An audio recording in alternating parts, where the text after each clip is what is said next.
When this boy wakes up, he immediately realizes he has regressed back in time. Ryan knows he can't waste any time because his family's downfall begins soon, and he's weak as hell. Even though his maid, Colin, and his sword teacher, Alejandro, tell him to rest because of his weak, cursed body, he straight up asks them to prepare a monster for him. Colin is shocked, and Alejandro notices that the boy has suddenly changed completely. Once they're on the training grounds, Ryan prepares to fight a goblin with a wooden sword. His servants are sure he won't be able to land even a single hit because of his fear, and they'd be right about the old Ryan. But this time, he overcomes his fear, lands a clean hit on the goblin, and even breaks the wooden sword. Everyone is shocked, but this is only the beginning. Next, Ryan asks them to bring him a real sword, and when the stunned sword master finally hands him one, he kills the poor goblin on the spot. With that, he removes the first stage of the curse and no longer feels any fear in front of monsters. But that's only the first step. Next, he's going to unlock his mana, train with the sword relentlessly, and even learn necromancy. He's going to do whatever it takes to get revenge on those who destroyed his family and made him suffer in his past life. But before that, there's the damn curse that's locking away his true potential. You see, unlike everyone else in his family, who are considered the strongest on the continent and possess the blood of dragons, with the potential to become 7th rank archmages at the age of 10 and sword masters by just 15, Ryan was cursed by the demon lord Arcan and can't use either a sword or mana. That's why, in his past life, when his father and older brothers disappeared during the war against the monsters, he couldn't protect his family. Instead, he became the reason for its downfall when the evil Lord Sand Spartan captured him and locked him away in his dungeon. He tortured our boy every day, hoping to uncover the secrets of his family's power. And in that dark dungeon, Ryan died. But that wasn't the end. After that, he woke up in the world of infinite battles, where he fought for over 100 years and even challenged the Golden Lord of Edean to a duel. He lost that fight, but the local god enjoyed it so much that he granted our boy one last wish. And with it, Ryan was able to regress. Now back to the present, when Ryan just finished the goblin. Alejandro tells Colin to watch closely because they are witnessing the rise of the next head of House Sermon. Ryan heads out after the fight and splashes cold water on his face to steady himself. He stares at his reflection and feels relief that the status and the system helped him break a piece of the curse. However, his mood then sours as he is not satisfied with the experience points he got. If things remain as they are, he would need to unalive millions of goblins to level up properly. Ryan tells himself he needs to get stronger fast before that dreaded day crashes down on House Sermon. At the very least, he confirms that the curse is not absolute and can be broken. Staring at the system, he tells himself he cannot waste this chance, no matter what. Diving into lore mode, the current state of House Sermon is a mess because his father and siblings have been missing for more than 2 years. Even when he is weakened, he still holds an important position in the house, so the enemies have not made a move yet. Out of nowhere, he throws his fist into the air in excitement that he has finally found a way to raise his level. He decides it is now time to check out the second method. The scene shifts to a beautiful lady in red wearing a mask as she steps through the doors of the house. They sit together for tea and start talking. She says she heard about the monster hunt and smiles at him before asking if he called her for magic training. The lady is Sina, the leader of the magic section of House Sermon. Like the Knight Commander, she is a 7th rank mage with terrifying skills. No one knows much about her abilities or her life, except for the head of the family himself. She puts her cup down and gets serious, warning him not to let the goblin hunt inflate his ego, because magic is a completely different world. She explains that she never trained him before because she judged that he had no magical talent at all. Ryan smirks because he already knew that truth. The curse never even allowed him to sense mana, let alone wield it. However, everything changed yesterday, and he then fires back a reply with confidence that he can feel mana now, and the revelation leaves her visibly surprised. Putting the tea aside, Sina creates the image of a cool fire dragon. She then gives him permission to slowly open his eyes. To check if he can truly see mana, she says he should be able to recognize the shape she just drew in the air with her magic. She goes completely speechless when he instantly gives the correct answer without a moment of hesitation. It makes absolutely no sense to her how he suddenly awakened the ability to sense magic in just one night. The fact that he can see her drawings means his knowledge of mana is somehow equal to, or even higher than her own. She starts pacing around in worry, wondering how the little boy managed to progress so far so unbelievably fast. Then, Ryan reveals to her that his ability to see magic is practically useless. He can see mana clearly,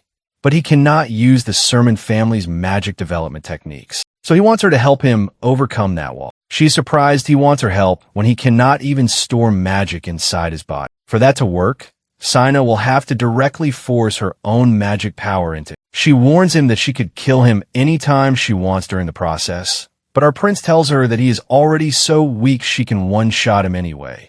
So it is not a big deal. The real reason, though, is that she is the only person he trusts with his entire life. In the previous timeline, Sina stayed beside him until the very end, and even protected him with her body long after her magic was exhausted. He requests her help once again, saying there is truly no one other than her he would ever entrust his life to. Later, Sina begins with the blue earth magic, the secret technique that has been passed down through the Sermon family for generations. She thinks it is still too early for him, but our boy has plenty of experience using it in Edie. Once she is ready, she tells him to focus as hard as he can, because he is about to enter a world of pain. She warns him there's no point in screaming or crying once it starts. The only way to end the technique is to think stop with every fiber of his being. Hearing her talk about intense pain, he gets sudden flashbacks of all the mad things Sans did to him before. After that, nothing on earth can scare him anymore. So he calmly reminds Sina that he trusts her with everything he has,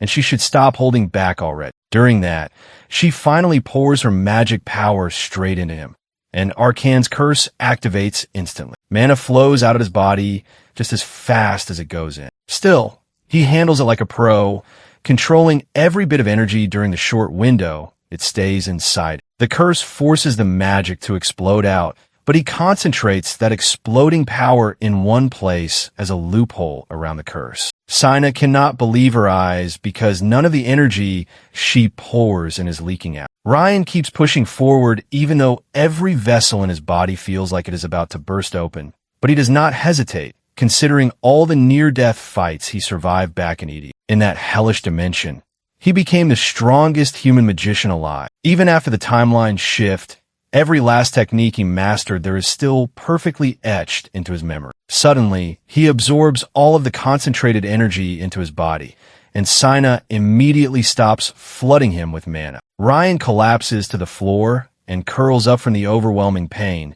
but this pain is nothing compared to what he endured before. All the torture and experiments Sans doctors performed on him for research were way worse. During one of those nights, he saw a black-robed figure break into the basement and slice down the doctors. The masked man dragged him out of the basement, even though he was badly wounded himself. When Ryan woke up later, he learned it was actually Alejandro who rescued him. The commander apologized for not saving him sooner, before the monsters in white coats did all that damage. Even then, Ryan was grateful just to see him again after being separated for 3 long years. Apparently, their reunion was cut short when the Parton family's guards appeared and rained arrows into the intruder's back. Reliving that tragic nightmare, Ryan snaps awake in the present with tears in his eyes. While he is relieved his magic experiment worked, he is also irritated that the nightmare ruined the moment. He steels himself and decides he will use this newly gained power to make sure that kind of ending never repeats again. Even though he is much stronger now, he knows he must keep his growth hidden so the Parton family does not catch on too soon. To make sure they cannot interfere, he quietly makes a new plan. And the first step of that plan is to break the Sermon family's enemies ahead of schedule, long before the Partons get the chance to destroy it. Sometime later, Ryan scratches his head and announces that he failed the magic cultivation procedure. Both Senna and Alejandro freeze because they have no idea what he is talking about. After a short stretch of silence, he decides that he cannot tell them the whole truth, even after everything they have done for him. He normally never hides anything from them, but he figures that explaining his situation would only make things worse. Flexing his hands, he tells them that he tried his best, yet cannot feel even a shred of mana right now. He tells Senna she can check as many times as she wants. She accepts the offer and steps forward without hesitation. The mage activates her magic detection spell and grabs his hand as mana flows from hers. She states in shock that such a result is impossible while he puts on a calm smile. Pulling her hands away,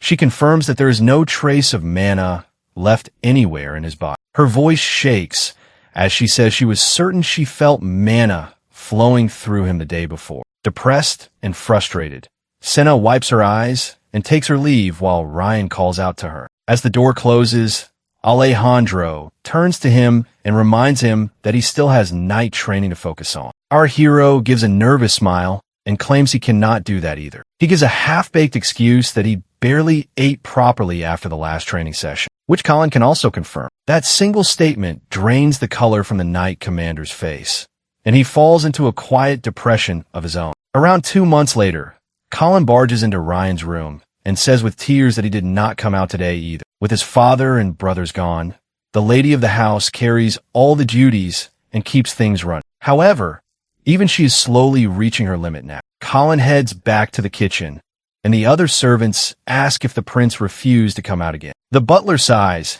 and says it has been 3 months since the young master last slayed that goblin. Now he does not even answer Alejandro. Another maid then mutters that people often lose themselves when they try to change too quickly, and that hoping for him is useless now. Colin snaps at her and tries to defend the young master, saying that he tried his best that day. Her fire dies down the moment they casually call him by his old nickname, the bad luck of the Sermon family. Out in the city, people took it even further and started calling him the useless rubbish of the Sermon family. Hearing that, his loyal maid jumps and reminds the yapping man that he is only 12. But the butler tells her that expectations are everything when it comes to a noble. The other maid reveals that almost everyone is quitting one by one. The butler admits that he plans to stop working himself soon. He then asks Colin what choice she will make, but she stays silent. The scene then shifts to Rayon, who is calmly enjoying a medium-rare steak. He notices that the quality of the meals is dropping, which tells him that everything is about to hit the fan. Instead of panicking, he smiles like a devil while thinking that things are moving exactly the way he wants. He figures that the past version of him would have desperately tried to fix everything and eventually withered away. The new him is built different. He plans to lie low and make every enemy believe he is weak and defenseless. Then once an opening appears, he will strike without mercy and destroy them all. He recalls that the downfall of the Sermon family began the moment the head of the house went missing and the search party never returned. His older brothers vanished under similar circumstances, and their funding slowly dried up. The training ground that once overflowed with activity now has only a handful of weak knights left. The strong families who once hoped to form ties with them quietly abandon them too. However, Rayon isn't bothered that much by the situation, because the peace and silence let him live his secret life comfortably. Even so, he is still dissatisfied with how slowly the family is declining and wants to push things along. Just then, Colin bursts into the room and shouts that it is time for training, and the Knight Commander is waiting. His mood instantly crashes, and he tells her that he wants to skip today as well. Colin refuses to accept that and yanks the covers off. She slowly approaches him with unshakable resolve before lifting him up bridal style. With a serious look, she carries him out of the room and declares that she will never abandon this family. Meanwhile, our hero simply enjoys the free ride. Later at the training grounds, Alejandro scolds him for swinging the sword so poorly. He chews his ears off that swinging swords is a simple task. Rayon just sighs while thinking that the old man still has not given up on him. He wants to repay that loyalty one day, but he cannot let anyone discover that he has been training in secret. He even uses a body change skill to hide his real physique, although the skill is still weak. Right then, the system informs him that his stamina has increased and his eyes go wide. He immediately makes a bathroom excuse and runs off, leaving a confused Knight Commander behind. Fearing at his reflection, he confirms that the skill breaks the moment he moves too quickly. Rayon opens his status window and smiles when he sees that his hidden training is finally paying off. He figures that he will reach level 20 soon and plans to use the stats to unlock the Ghost class, just like he did in the Gulag, while also building up his other classes. Just then, he notices Alejandro speaking to someone and wonders if a surprise visitor has arrived. He recognizes the man as Truno, the general manager of the Sermon family, who apologizes for disturbing him. Truno hands him a scroll, which makes Rayon suspect that the situation is a little different this time. However, the events have not changed. Alejandro already guesses what is going on while our hero reads through the letter. It states that the second prince of Darren Kingdom, Kyle, has invited him to the prince's birthday celebration. The young master smirks, pleased that the final piece of his plan has fallen into place. Soon, our prince is on his way to the Darren family's birthday party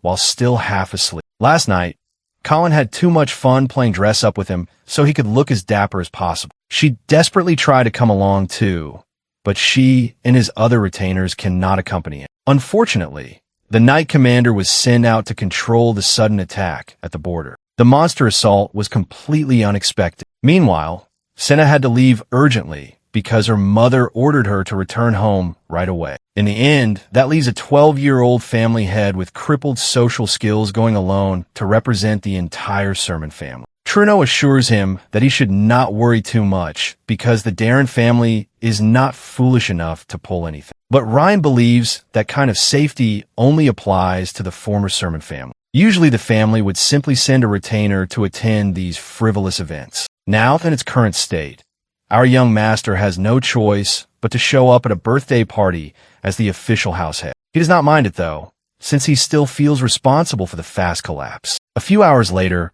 his carriage stops outside the Darren household. There, he finds Kyle, Darren himself, and an entire troop of maids waiting to receive him. Truno shows gratitude for the grand welcome in Ryan's place. However, our boy clearly senses the countless eyes aimed directly at him. As he walks through the reception, he hears all kinds of strange rumors and theories about the Sermon family's downfall and failures. Our prince simply smirks at them because he already planned for all of this to happen from the start. He digs himself deeper when he opens with a weak hello to the nobles with no class or respect. That bold power move makes everyone in a 1-mile radius collectively facepalm in disappointment. Later in the dining room, one of his escorts is surprised that the young prince has not left his room in 5 whole days. The point of coming 1 week before the actual party is to build relations, but the escort team captain tells him to keep his hopes low. He points out the fantastic disaster Ryan displayed during the reception. He cannot believe the boy is shut in his room, because the rich people's food out there will be to die for. There is everything a man could ever want, including hot noble ladies. Just then, a man enters and informs the captain to gather his men, because the young master will attend the banquet after all. The two celebrate together, relieved that they will not miss out on the good stuff. The man also tells them to keep a proper report ready, while making sure they hide any mistakes the prince made. As for Ryan, he's been quietly training in his room till now, patiently waiting for the perfect time. While he did use the banquet to bribe his escorts into changing his report, his real plan lies somewhere else entirely. After all, the day of the banquet is the exact day when the bane of his existence arrives at the Darren household. All of the ladies, chatting aloud, go silent the moment Lord Sands steps into the place. Literally everyone around him tries to avoid an eye contact with him. Truno also tries to avoid his gaze, but Sands walks directly toward him without hesitation. Truno is left with no choice, so he starts flattering the guy about the great honor of meeting him in person. But Sands doesn't waste words. He openly says he heard the mighty Ryan Sermon also arrived at the party, and he would like to meet him. Truno pretends he has no idea what he is talking about, so Sands has no problem spelling it out for him, that he is talking about the Sermon family's biggest mistake who will bring them to ruin. Truno is shaken to the core. He knows that Sands is under a lot of pressure as the most talented mage in his family, but he never expected the guy to actually talk trash about the Sermon head in the Darren family's domain, which is directly under their authority. However, Sands quickly does an Uno reverse by saying the rumor must be fake. In fact, he claims he came to debunk the foolish rumor tarnishing the great Sermon name. But Truno does not buy any of it, since it is coming from the biggest dirtbag on the entire continent. It is said Sands started drinking at the prime age of 7, and even murdered one of his own subjects. At that moment, our boy makes a grand entrance with his escorts. Sands is exhilarated,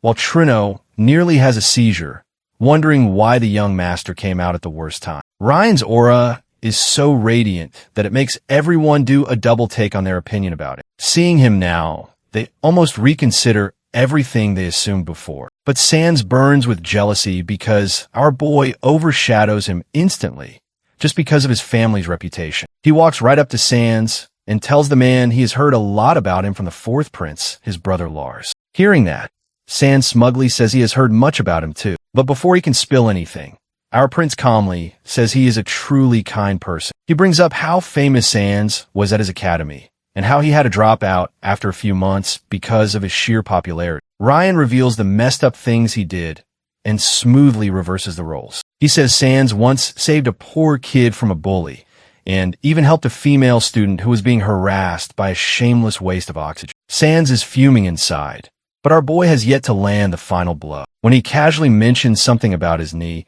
Trino jumps in to defuse the situation. He pretends that Sans helped Lars by bringing him medicine for his injured knee. Then he quickly drags the prince away before things explode. Meanwhile, our boy is satisfied after absolutely grilling the white-haired prince. Sans takes his bold and mocking insults as a clear declaration of war. However, planting pure rage in a man is just the second step in his growing plan. Back in his room, Sans loses all his cool and shatters a flower pot across the floor. His temper explodes as he yells out insult after insult about our hero. Thinking back on the conversation, he realizes that Lars must have discovered that he did not leave the academy, but was actually expelled. Clutching his head, he curses under his breath that all that pressure to keep the incident hidden ended up being useless. He remembers the talk about the knees and tells himself that the truth behind that specific incident must never be revealed. A flashback hits him, where he struggles to maintain a confident expression while barely catching his breath. Lightning magic dances around Lars, who tells the noble that he has really messed up this time. Sans tries to make excuses, spitting out that he did not know the girl was his partner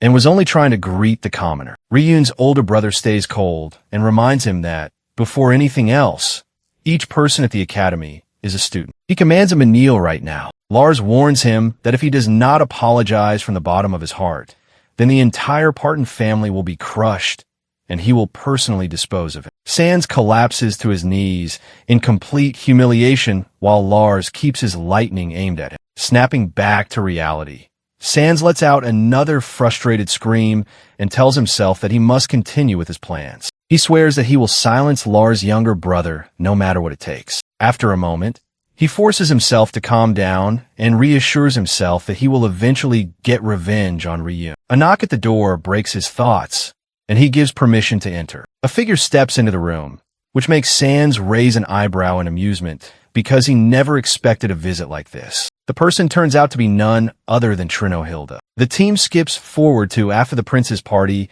as our hero rides home in his carriage. He reflects that he managed to achieve every goal he had at the event and presented himself well to the nobles. He is even happier that he succeeded in rage-baiting Sans, who fell for it in record time. Trino then speaks up and tells him that he performed marvelously at the banquet and that he truly made him feel like there is still hope for the sermon house. Ryun calls him out instantly, saying that he did not build any meaningful connections and even soured things with the house apart. The general manager quickly corrects himself and says that the speech he gave against Sans was truly peak. Our hero chuckles and presses the button in the middle of the carriage. Trino looks confused and asks what is going on. The guy nervously asks the young master why he activated the soundproof spell. Ryun calls him out, saying that if he truly believed there was hope, then he would never have chosen to betray the house. Trino starts sweating and stammers as he asks what the young master means by that. Our boy tells him that his crime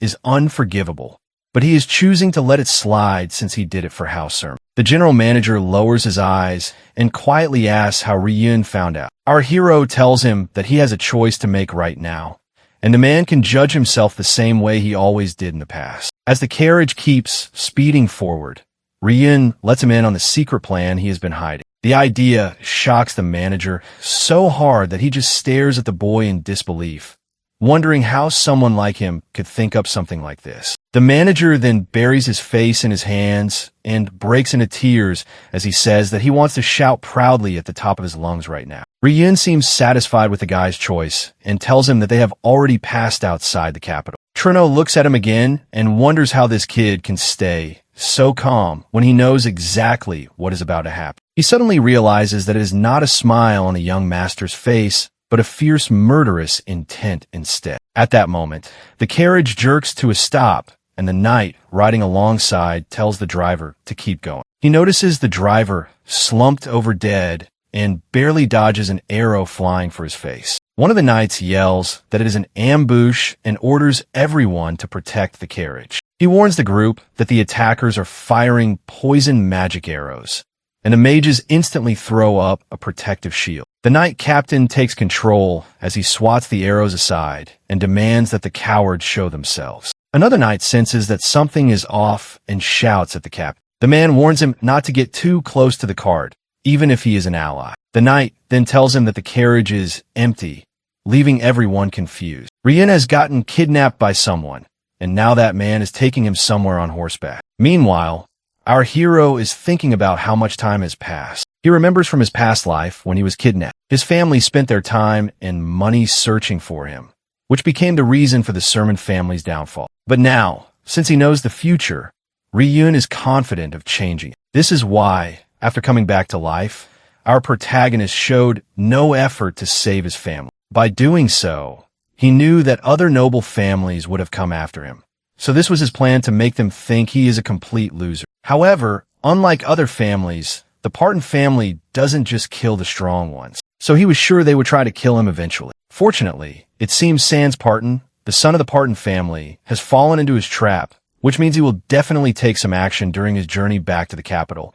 And that's why our boy was ready with a plan, along with Trueno, who was actually sent by the Parton family to kidnap. While lying behind Trueno on the horse, Ryun orders him to act according to their plan, after which he will definitely forgive him. Alongside this, our protagonist is working on increasing his levels, which have now reached level 20. After some time, Trueno reaches the destination and is about to hand over our boy, who is pretending to be unconscious, to Sans Parton. In reality, Trueno is the head manager of the Sermon family who made a deal with the Parton family to sell the young master to them. Even though he was caught by Ryun, the Sans still thinks he is on their side, since this is the plan. According to their agreement, Sans hands over the information Trueno asked for, claiming they obtained it from the Asen family's intelligence, assuring its reliability. Keeping Trueno still suspicious, Sans claims that, though they are also a noble family of the Dree continent, selling information is their main business. He gives Trueno the documents, stating they contain all the information about eyewitnesses to the Sermon family's mission of direct descendants. Hearing this, Ryun finally realizes the reason Trueno sold him. Because he is a loser who could do nothing for his family and status.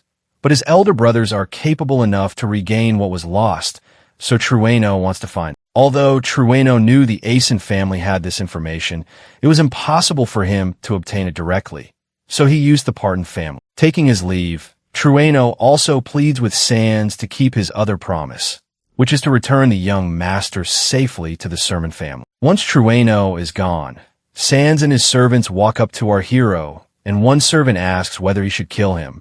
But Sans Parton claims there is no need because his family will abandon him soon, as he is now the real culprit in their eyes. In order to carry out the main plan, Sans must go back. As the scene proceeds, our protagonist wakes up and finds himself locked in chains. Sans Parton is standing in front of our boy, mocking him about his pathetic condition as a son of the Sermon family. Although Ryun knows everything, he acts innocent and asks Sans the reason for being here. As Sans tells Ryun that he has kidnapped him, our hero threatens him about what is going to happen next. Since Sans thinks Ryun is a loser, he laughs it off. After this, Sans kicks Ryun's face, telling him his father and brothers must have died by now. However, Sans mocks our hero by saying that Trueno sold him to the Parton family in exchange for information about eyewitnesses to his brother's kidnapping, so he can find them. But no one tried to save Ryun himself, since he is a pathetic loser. Furthermore, he challenges our boy,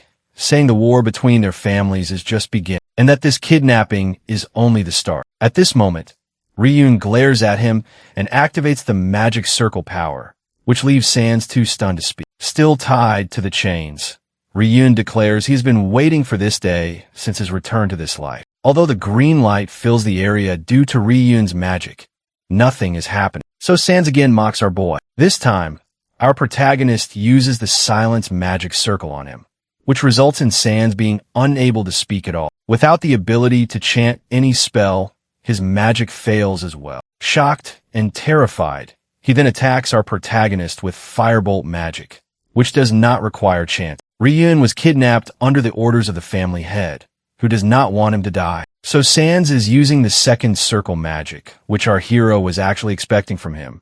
But Sans is making a mistake here. Meanwhile, Sans thinks of targeting our boy's leg because, in this case, his father will not say anything. After analyzing Sans for a while, Ryun activates mana interference, which means every attack from Sans' partner will be wasted. Seeing this, Sans takes out a dagger, and as he is about to attack our hero, Ryun breaks free from the chains, something that isn't difficult for him. Moving forward, our hero uses paralyzed magic and makes Sans unconscious. After some time, Sans wakes up, but now he is the one tied to the chains, while Ryun sits in front of him with a dagger in hand. Freeing himself from those chains, Sans thinks they are just ordinary chains without any magic, so he tries to break them easily, but as he attempts to do so, his body is hit by a high current, causing intense pain. Walking towards Sans, Ryun claims he has drawn magic circles over his body. This is actually a forbidden technique of drawing the circles into the flesh,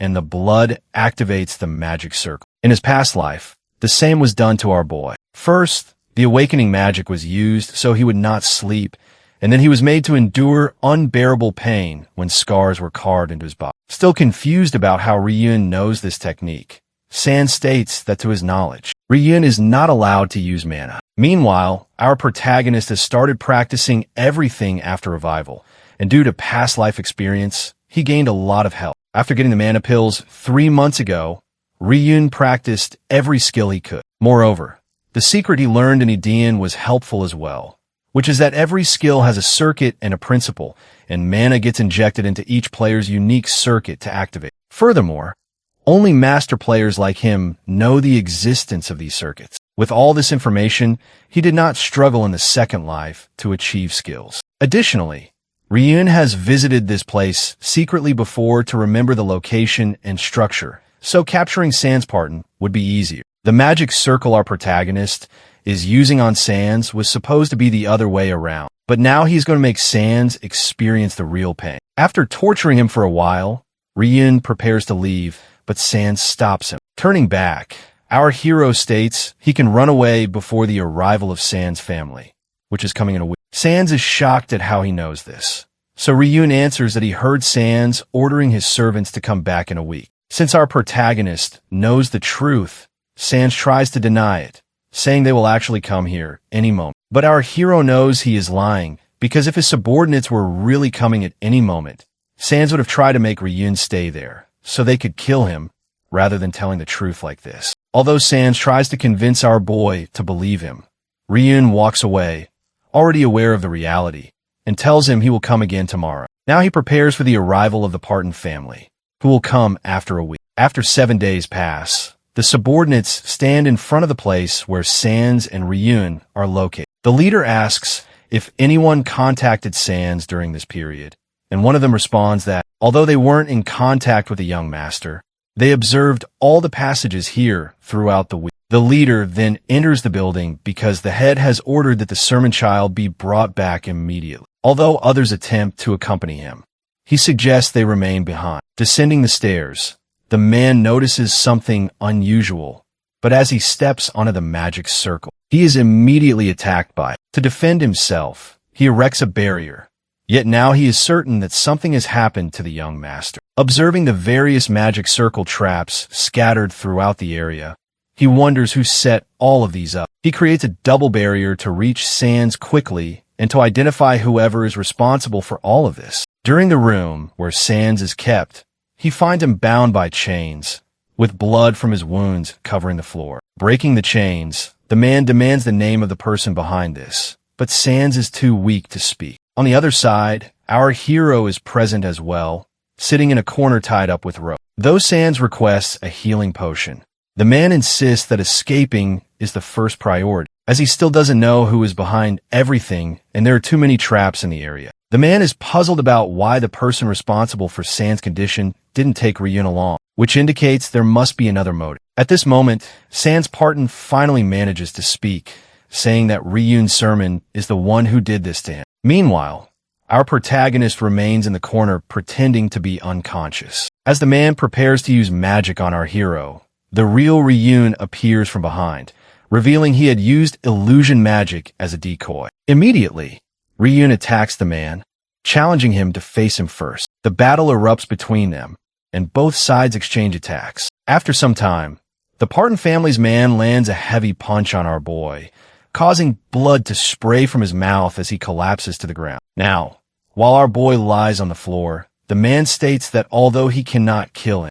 he can torture him just as he did to Sans. Unexpectedly, Sans seizes a dagger and plunges it into the man's neck. It is actually Ryun who has entered Sans' body using the soul transfer technique, and to add to that, the one who performs the soul transfer can control his own body as well. Our hero calls this his true trump card. After that, the man dies, so our hero takes out a healing potion and pours it over himself. Moving forward, he celebrates the fact that he has killed the Parton family's high-level archmage. Then, the system notifies our boy that his level has increased to 15 because he has completed the quest. He is still trying to understand how his level went up, but for now, Ryun knows he must take care of something else first. Next, he drags the archmage's body into a separate room and lays it on a wooden bed, clearly planning to do something with it. A circuit remains connected to a person's soul, which means he can still use his mana while inside Sans' body.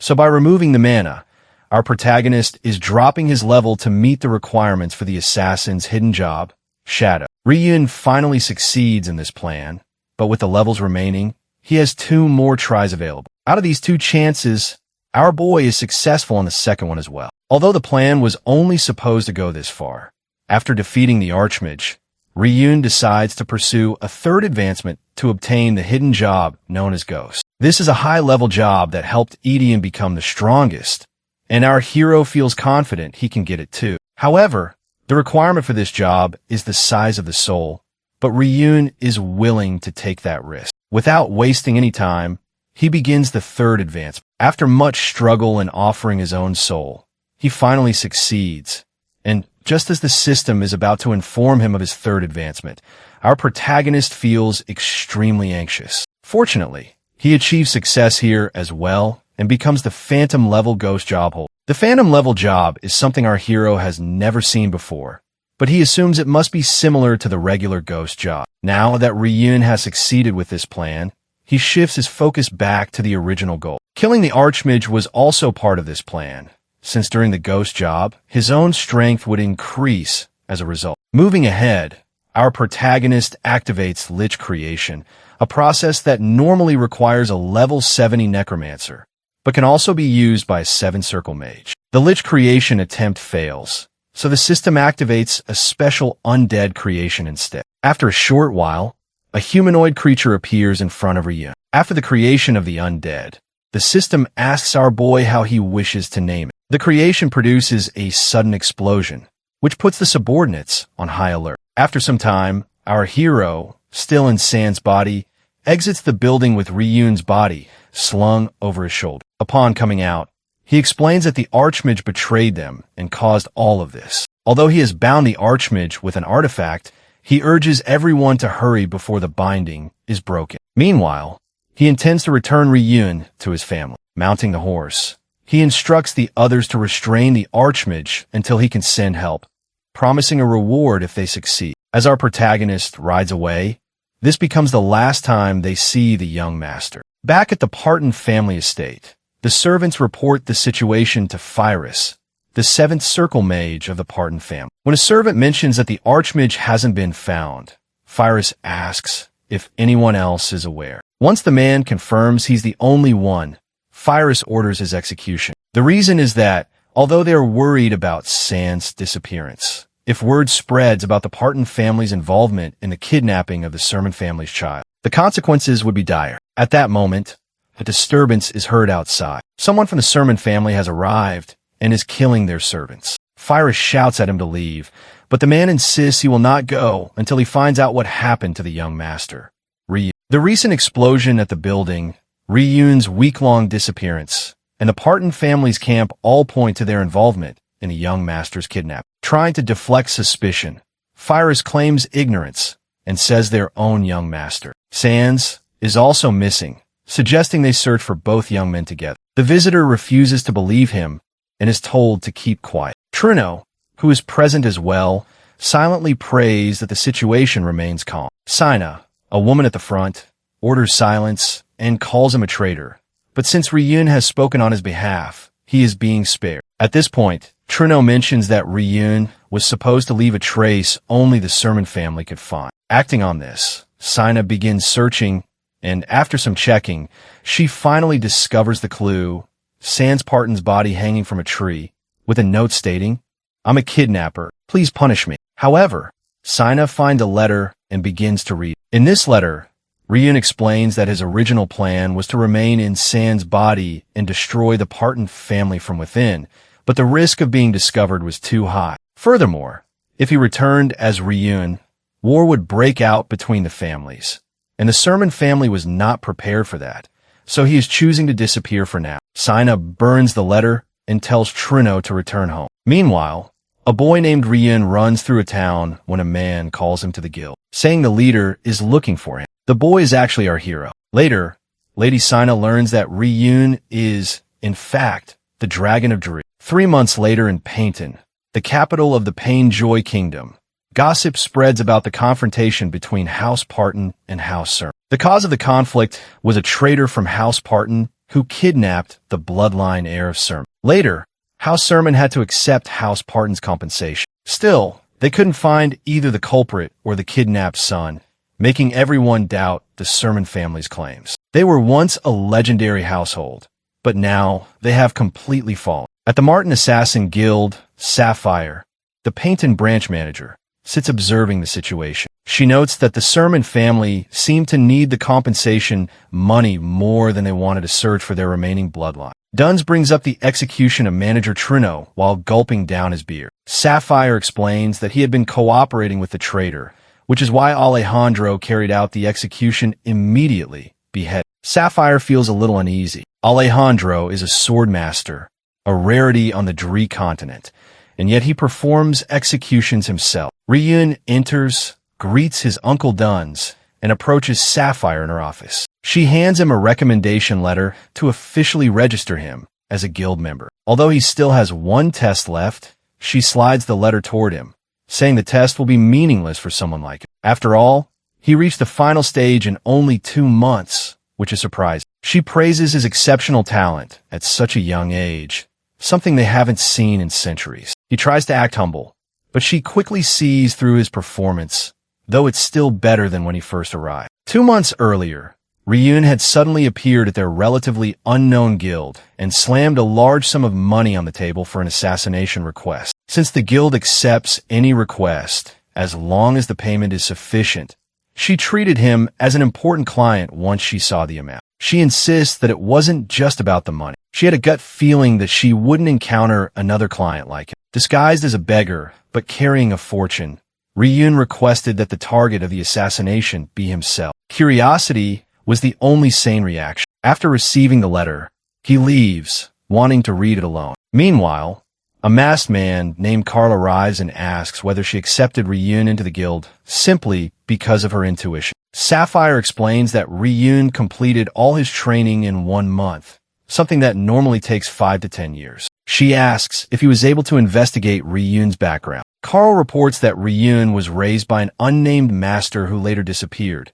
and that Ryun joined the guild to find information about that master. Because of Ryun's unusual request, he was thoroughly verified before being admitted into the guild. Carl also visited the place where Ryun supposedly lived with his master, and confirmed that the place showed real signs of long-term habitation. What worries Sapphire is the possibility that Ryun might actually be Ryun's Sermon, the missing young master of the Sermon family. Ryun appeared at their guild around the same time Ryun vanished. Carl reassures her that the possibility is almost zero. Ryun was known for having no mana, no swordsmanship talent, and terrible stamina, making it nearly impossible for the two to be the same person. He tries to continue his report, but Sapphire cuts him off. He can't act like a detective forever. Instead, she assigns him to search for information about Ryun's mysterious master. Meanwhile, Ryun listens to their entire conversation from his room using a necromancer skill. He realizes Sapphire has sharp intuition. He opens his status window and notices that the level consumed during his job change has returned. Investing mana into body domination had definitely been worth it. Not only did it alter his appearance,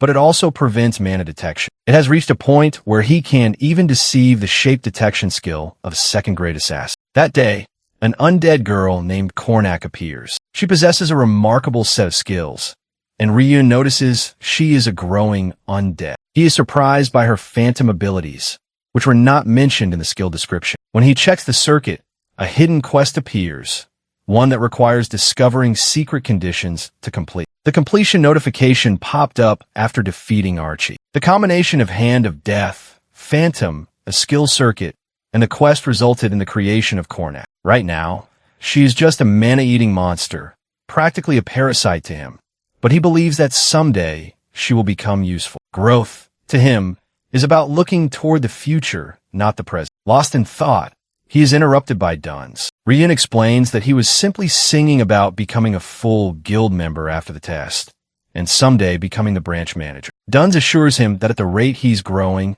it's entirely possible. He then mentions the 3 final candidates, only one of whom can pass the test. Passing will make them an official guild member and a 5th-grade assassin. Paula Rin and Ryun stand before him as he announces the beginning of the test. Duns asks for the target's information. Rin reveals details about Alok, a 47-year-old merchant who runs a store and always travels with 3 mercenaries as guards. 2 of the mercenaries are bronze-grade warriors, and 1 is a silver-grade mage. According to a rumor, he recently took a young concubine and visits her every night. During that time, the mercenaries give him privacy. Duns is impressed by the investigation done on the target. Not only that, Rin was also able to find a method to avoid the guards. The only thing that concerns Duns is the guarantee that the target will actually go to the concubine's room. Rin hadn't considered that, and Duns explains that this is exactly why Martong always gathers detailed information. He then turns to Ryun, asking for the information he obtained. Ryun questions whether he really has to reveal it, surprising the other 2 contestants. Even if they cooperate to complete the mission, they will not become formal guild members together. Only one person will pass the test. Because of that, he doesn't want to share any information. The 2 contestants are irritated, realizing they spoke too early. In the end, they are only colleagues. Ryun denies even being colleagues, saying they didn't learn that during training. Duns approves Rin's response as the correct mindset and urges them to focus on their test. Discarding or using others when necessary is part of an assassin's nature. He asks whether the other 2 have anything to say, and they deny it in unison. Duns announces the start of the assassination test, and they all run off. He is reminded of the time when Ryun himself had to be assassinated. The time limit was set to 3 days, and the location was Painton. The special condition was that they had to register him as a special grade trainee at the Martong Painton branch. The assassins laughed, thinking they could find Ryun within 10 minutes. It turned out they failed. They couldn't locate him for the entire 3 days. They indirectly praised Ryun's tricks and traps. After the 3 days ended, Ryun received training from Sapphire, as she kept her promise. Back to the present, Ryun reflects that becoming a formal assassin isn't easy. The target for this test has been set at the highest difficulty, and he might be at the beginning of something historic. Meanwhile, Palace successfully bypasses the alarm magic and mechanical devices, avoiding the mercenaries. However, he didn't expect there to be additional mercenaries. Ryun manages to hide herself and thanks Pala, since things worked out for her because of his actions. The target has been the subject of countless assassination attempts, so the place he chooses to hide is his main wife's bedroom. The wife is furious with him for having a concubine and for attracting assassins. He insists that he wasn't the one who brought assassins, and that the room is fully equipped with safety devices. Rin overhears the conversation from the rooftop and decides to take down 5 ordinary soldiers around her, so she can attempt a frontal breakthrough. Meanwhile, Alok's wife threatens him with a knife. She feels betrayed by his affairs and for taking the family's money. He tries to explain that the business funds were insufficient, but she knows he used that money to buy a gift for the concubine. Without hesitation, She stabs him in the heart, then bursts into tears as she realizes what she has done. Rin watches the target die at the wife's hands and is left confused, unsure whether her mission is a success or failure. She suddenly thinks about Ryun and realizes she hasn't seen him at all. She returns to report her failure, stating that the target was killed by the wife and not by her. She's shocked to see Ryun already back, wondering if he even went to the mansion in the first place. Paula returns safely as well. He escaped when the mercenaries began fighting among themselves. Duns announces that the commission was not a failure because Ryun succeeded. Both contestants stand stunned as Duns explains that Ryun had controlled the wife and used her to kill the husband with his skill. Then, Duns asks for an explanation, and Ryun explains with an annoyed expression. He says that the solution lay between the target and his main wife, using the target's internal affairs, making the contestants think that maybe the branch manager had given him special information on the target. But Ryun says that gathering information on him, who is a fairly famous merchant, wasn't a hard task to do, and according to Rin's information, Alok was a liquor distributor and had brought a new mistress. While the two contestants were busy gathering their information, Ryun had already finished his investigation and started to move according to the plan he had prepared in advance. Paula wonders how he was able to finish investigating before he even knew who the target was. Ryun reveals that the target wasn't the only person he investigated. Everyone in the city with bad rumors or assassination risk was already investigated by him beforehand. He had started getting close to the merchants of the city who knew the rumors, and since he had completed training within 2 months, he was able to prepare for the assassination of each possible target. He prepared everything beforehand, no matter who the target ended up being. It was like revising the whole book for a small test. So while he was investigating, he learned that someone held a deep grudge against Alok, his main wife, Kelly. He got in contact with her while she was constantly being mistreated by her husband, and he taught her a solution to secretly commission the assassination guild. As the target kept ignoring his wife and bringing in mistresses, he also kept running his business using his wife's family money. Kelly hated him enough to kill him, but she didn't want him to die. So he told her that if she hired additional mercenaries and strengthened security, her husband would simply get scared and stay safe. So, in the last moment when he ran to his wife's bedroom, Ryun had already suggested to her that she should frame the assassination commotion as a plot by the mistress and her lover, and that he would then come back to his senses and return to her. Kelly was drunk, and she accepted the plan, and he admits that everything would have gone according to her wishes if it had proceeded only up to that point. But right before the assassination plan took place, he also gave her some more information. Her husband had spent all the money he took from her family while claiming it was for business funds. Basically, the test was pre-planned, and he smartly diverted it in his favor. Guns is still confused about how a civilian woman stabbed her husband to death. Ryun explains that the alcohol that was delivered was mixed with a potion he made with alchemy, because it would be dangerous if casualties occurred. So he mixed some drugs into the water that the mercenaries also drank, and it happened to activate at the right time. The drug had the effect of temporarily clouding judgment and making one easily angry. Paula realizes that the mercenaries fighting each other was due to the drug he created. So in simple words, everything went according to what he planned, and the information he leaked combined with the effects of the drug made Kelly even angrier to the point where she killed him. Then, Guns congratulates him on clearing the test. Ryun also informs Guns that he is about to receive the commission fee and an extra charge from Kelly because Kelly suddenly became a murderer, but it is still a fact that assassins infiltrate. Only they know that Kelly killed him and not an assassin, and she would pay anything to cover herself up for the crime she just committed. All of them are left stunned, considering how high his level must be since his work is really sharp and respectable. Gun sends the two contestants back, but stops Ryun. He confronts him about what he has done, saying that the wife now has to live with the guilt of killing her husband for the rest of her life, and that there is something Ryun never took into consideration. Their guilt makes assassins, not monsters. Ryun calmly explains that he viewed her as an ordinary woman until he realized that Kelly used to kill all the mistresses her husband had. Even Alok ruined many lives because of his drugs, loans, and running gambling dens behind his business. Kelly was able to hide all her killings due to her family's power, and her husband was tired of her, but he still didn't stop taking more mistresses, even though he knew that every one of them would be murdered in the end. The mistresses' families are still looking for them, but Kelly's power easily conceals her crimes. These sorts of details are not normally revealed during an investigation, and this was, after all, an assassination request for a test case. Even if she didn't want her husband to die, the guild that received the request can only receive the full payment if the target dies. Then, Ryun questions whether the client's feelings or circumstances matter in an assassination attempt, because all they do is for money. He also says that Kelly never said she didn't want to kill her husband with her own hands. Instead, she tried to use the assassination request,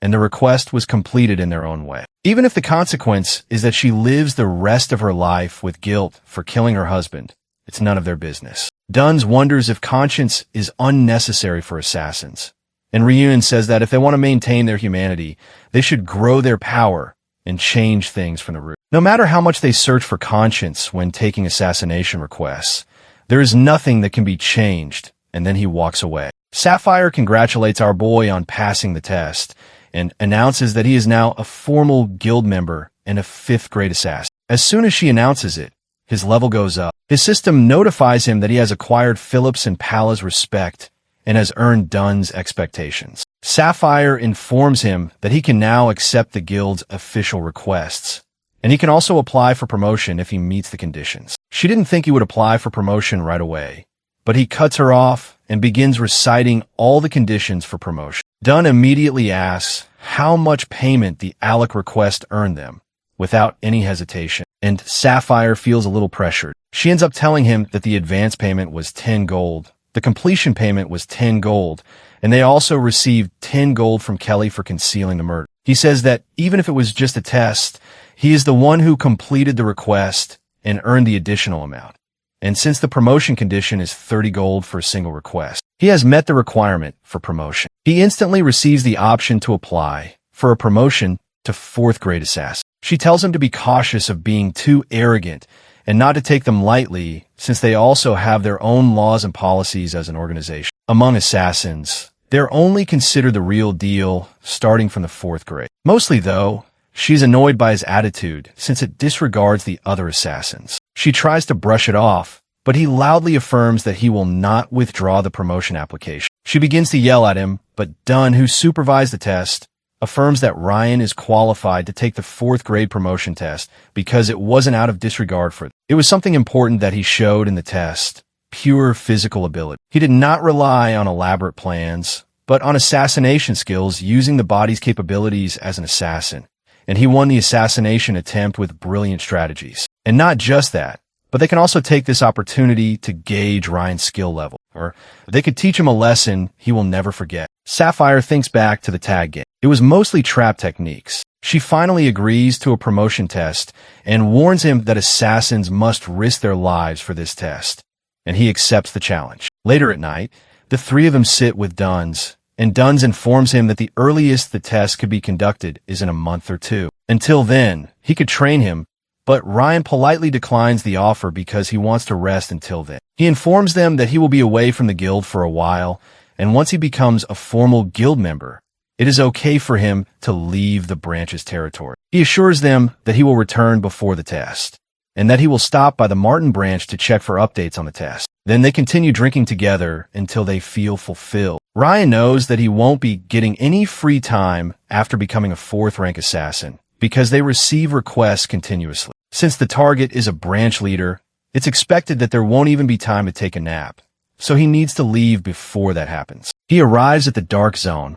the land of the dead. Meanwhile, a noble sets out with his knights and sees our boy, immediately questioning who he is. Ryan gets up, saying his leg is injured and he can't walk anymore. He asks the noble to give him a ride to the village, or else he will die there. The noble acts arrogantly, saying he would have killed him if he weren't in a hurry. But Ryan clearly notices that he wasn't in any hurry at all. Ryan begs to be allowed on the carriage, and the noble, named Kennel, is instructed from inside the carriage to put the child inside. Kennel refuses and instead places him on the horse with him. While riding, Kennel questions him, and our boy introduces himself. The noble says he's only alive because of the young lady in the carriage, and he's lucky to have met her. But Ryan knows this wasn't luck, it was pure planning. The young lady was Scent in Rose, blood relative of the Rose family who bore the Rose crest. for that purpose alone. He cleared all dangers before departing, and he learned that the Rose family's procession would be taking the same road as. So he had been living quietly in the outer territories of Fane's Joy. But the Rose family had suddenly collapsed, and she was forced into exile. He knows that only minor nobles from the border region remain, so the escorts aren't even real knights. They are merely the family's private soldiers who were granted knighthood. The entire story behind the fall of the Rose family is tied to the Sermon family, as far as he has investigated. One of the knights wonders why the Sermon family is involved in all of this. Another knight says that the cunning family assassinated the Rose family's head to hide evidence of their secret dealings. When Ryan hears this, he is shocked. After a while, they make a small stop. What Ryan learned today was the downfall of the Rose family, which originated from the recent conflict between the Sermon and Parton families. The Darren Kingdom, to which Sermon belongs, and the Fane's Joy Kingdom, to which Parton belongs. The eldest son of the Rose family was affiliated with a rival nation and became a knight of the Sermon family, where the ties between them began. While performing duties in the Dark Zone, he was killed by a monster, and the Rose family was honored by the Sermon family with a massive egg. Another family, who competed with and resented the Rose family, began to support the Sermon family's actions and used the dispute as an opportunity. This led to the assassination of the Rose family's head. Rumors spread that the Rose family had been secretly working for Sermon in the shadows, and that Sermon wanted to hide evidence, so they killed the head. But the Rose family claimed that they were actually killed by Parton. However, it didn't matter, since Parton was a growing influence at the time. Now, after losing the head of their family and collapsing in power, the Rose family is being exiled toward Darren. The only ones who know the truth are those within the Rose family who did not abandon Scent and Rose. As Lady Rose sleeps inside her tent, the other knights are scattered around outside, some standing guard, others sitting by the fire listening to Ken. He's going on about how the Parton and Ani families are actually the shady ones, while the Sermon family has always tried to help. The guards cheer at that, and meanwhile, Ryan is quietly slurping down his soup beside. One of the guards glances over at him, wondering if the kid is bored with all the political talk. Instead, Ryan raises a quiet concern of his own, questioning whether it's wise for them to speak so openly about such matters in front of a random child, especially in the middle of an exile mission. The guard just shrug it off and keep talking, pointing out that Lady Rose is the one who's suffering the most here. She, Kennel, and the newer knights lack experience, so they haven't fully realized how serious this whole mess is, especially when it comes to the Ani family. Ryan knows exactly what this means. The head of the Ani family is a hopeless womanizer who's had multiple assassination requests placed on him at the guild, requests Ryan personally rejected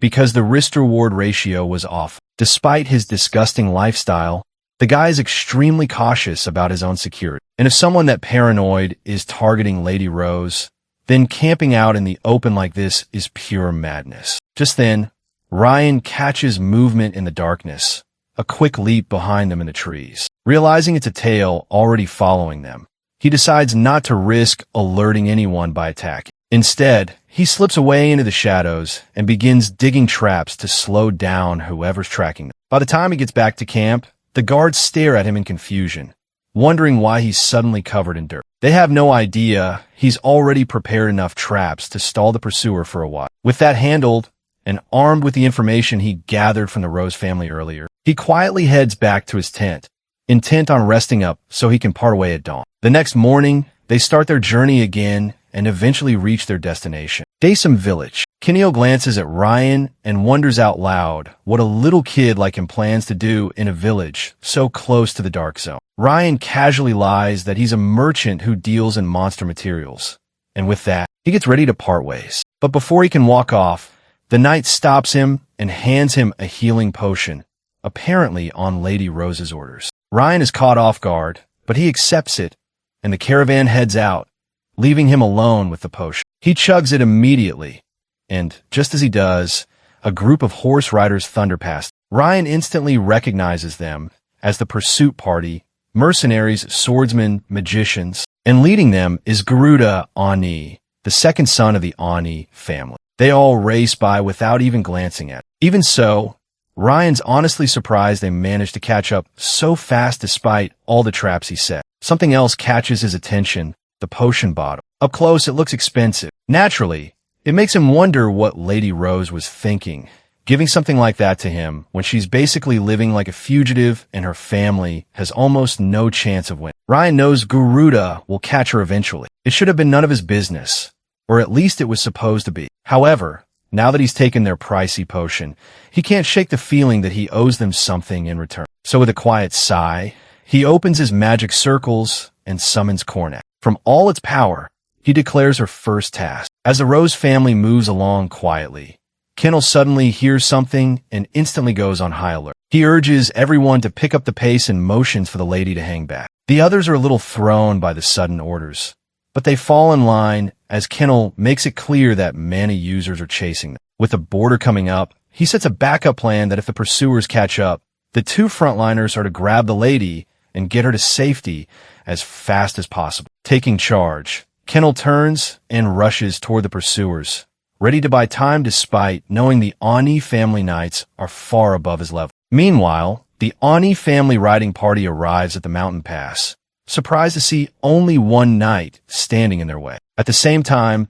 Kendall stops his horse in front of them and warns them to turn away, but is shocked when Garuda Ani removes his hood, revealing who he is trying to stop. Though his fellow party members consider it reckless to show his identity, Garuda doesn't care. Their mission is to kill everyone except Saintine. Without hesitation, he orders his men to bring the girl before they cross the border. As the mercenaries charge, Kendall tries to stop them, but he's struck by a mage's blast and falls to the ground. Badly hurt, Kendall struggles to gather himself, but to his shock, Garuda also brings up his own knight. Even more surprising, it's Saiso, Kendall's former captain of the Rose Knights, who Garuda has lured over with money. Wasting no time, Saiso clashes with Kendall and in just a few swings, manages to knock the sword from his hand. Relentlessly, he tries to persuade Kendall to abandon the Rose family and serve a new leader, but Kendall refuses, even if it means death. Hearing this, Garuda gives the signal to finish him off. Just as Saiso is about to deliver the final blow,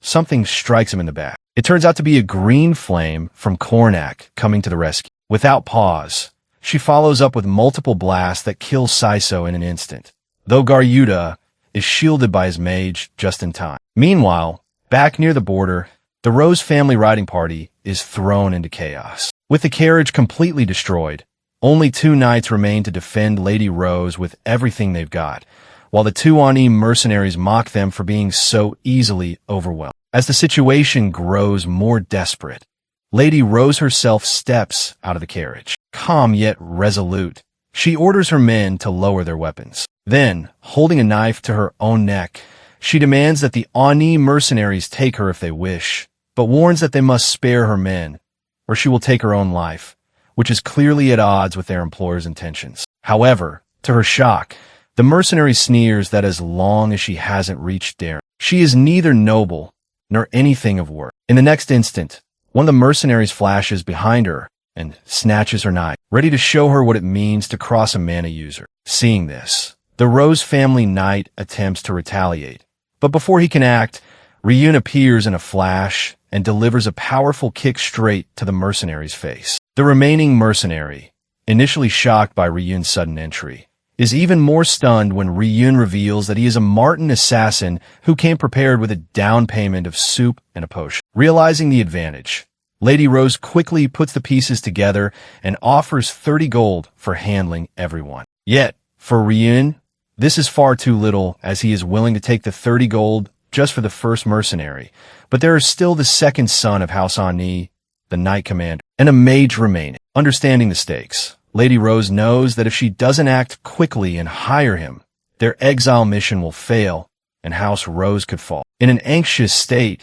she agrees to give Ryun everything he asks, and he gladly accepts. With that, he leaps into the air in a blink and charges at the mercenary, who hesitates, questioning if Ryun, having revealed his identity, is a real assassin. Ryun loads up his attack, and with a single swing, takes down the first mercenary, showing that he doesn't make mistakes, even confident enough to reveal his true identity. Thus, the first conquest at Martin begins for Ryun, with the price being everything. While Ryun lives in his moment of glory, the downed mercenary rises, laughing maniacally, claiming they won't be defeated so easily. Before Ryun can turn, the mercenary he had taken down first swings his sword at him mid-attack. However, Ryun easily dodges, forcing them to realize they cannot let their guard down against a Martin assassin. Reacting immediately, both mercenaries launch into a synchronized assault, using position-switching swordsmanship to attack Ryun at the same time. In response, Ryun activates his body control and acceleration,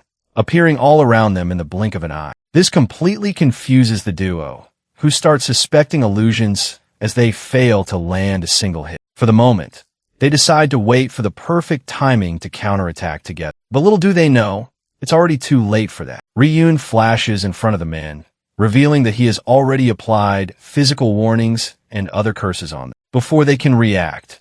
And as they begin to weaken, Ryun slashes them inside out, taking them down in a brutal blood splatter. As the sun rises, everyone gathers themselves, tending to the fallen and rebuilding the carriage. Around the same time, Kennel arrives. The moment he steps in, his first concern is for everyone's safety. Seeing him, Lady Rose feels relief and starts tearing up, while Ryun quietly knows it's all thanks to him. Curious, the guard wonder if Kennel took down all the pursuers by himself, but the knight reveals that he received help from a mage who appeared out of nowhere. With that aid, they were able to capture Garuda and defeat the traitorous knight. As they discuss the mage, Kornak herself arrives. Responding to Ryun's magic circle signal, she drops Garuda, wounded and beaten, from a spell. Seeing Ryun, Kennel recognizes him as the kid he helped earlier, but to his shock, Lady Rose reveals that he is an assassin from Martin. Recalling the fight, Kennel realizes that his presence might explain how the mage was able to take down enemies so easily while he was fighting. Hearing that he is from Martin,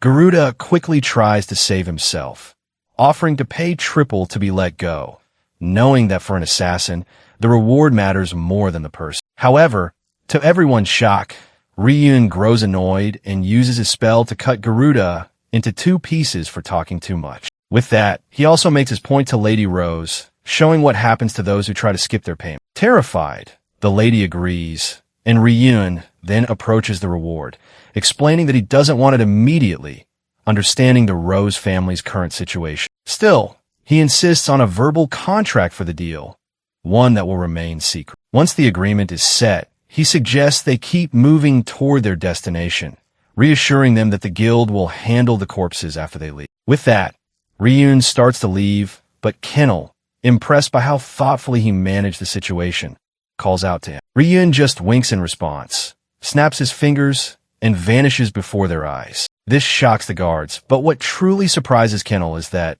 despite the boy calling himself an assassin, what he summoned was not a normal undead.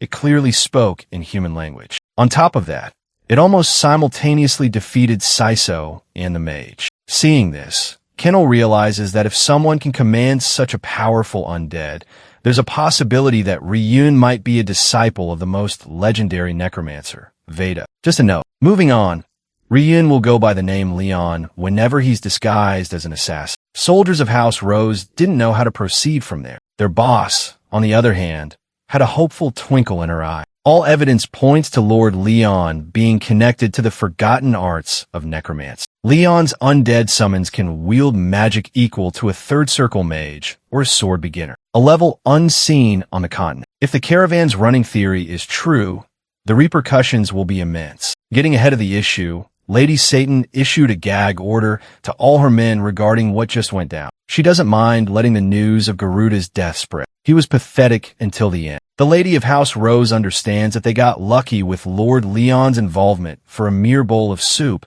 and a bottle of potion. The least they could do is help hide his information. Captain Kennel was startled. The woman in front of him had grown vastly different from the meek girl who fled her castle. She no longer has desolate eyes, empty and drifting out on the road to exile. Given that he was relatively unharmed, Kennel was tasked with returning to Phaeton and formally submitting an assassination request to Martin, as Lord Leon instructed. The assassination of Garuda has been completed, but the payment still needs to go through the guild. Lady Satan trusts Leon's evaluation that there will no longer be any attempt on her life for the time being. No matter what, the remains of House Rose must make the best of what they have. Reinvigorated by Leon, Satan became motivated to secure a foothold within the Darren Kingdom and begin House Rose's reconstruction. The lady of the house was so excited that she assisted in repairing the wagons. Leon was pleasantly surprised by Satan. She perfectly exemplifies that a rose is not a plain flower at all. Her hidden thorns are starting to reveal themselves. In the past, the Black and White War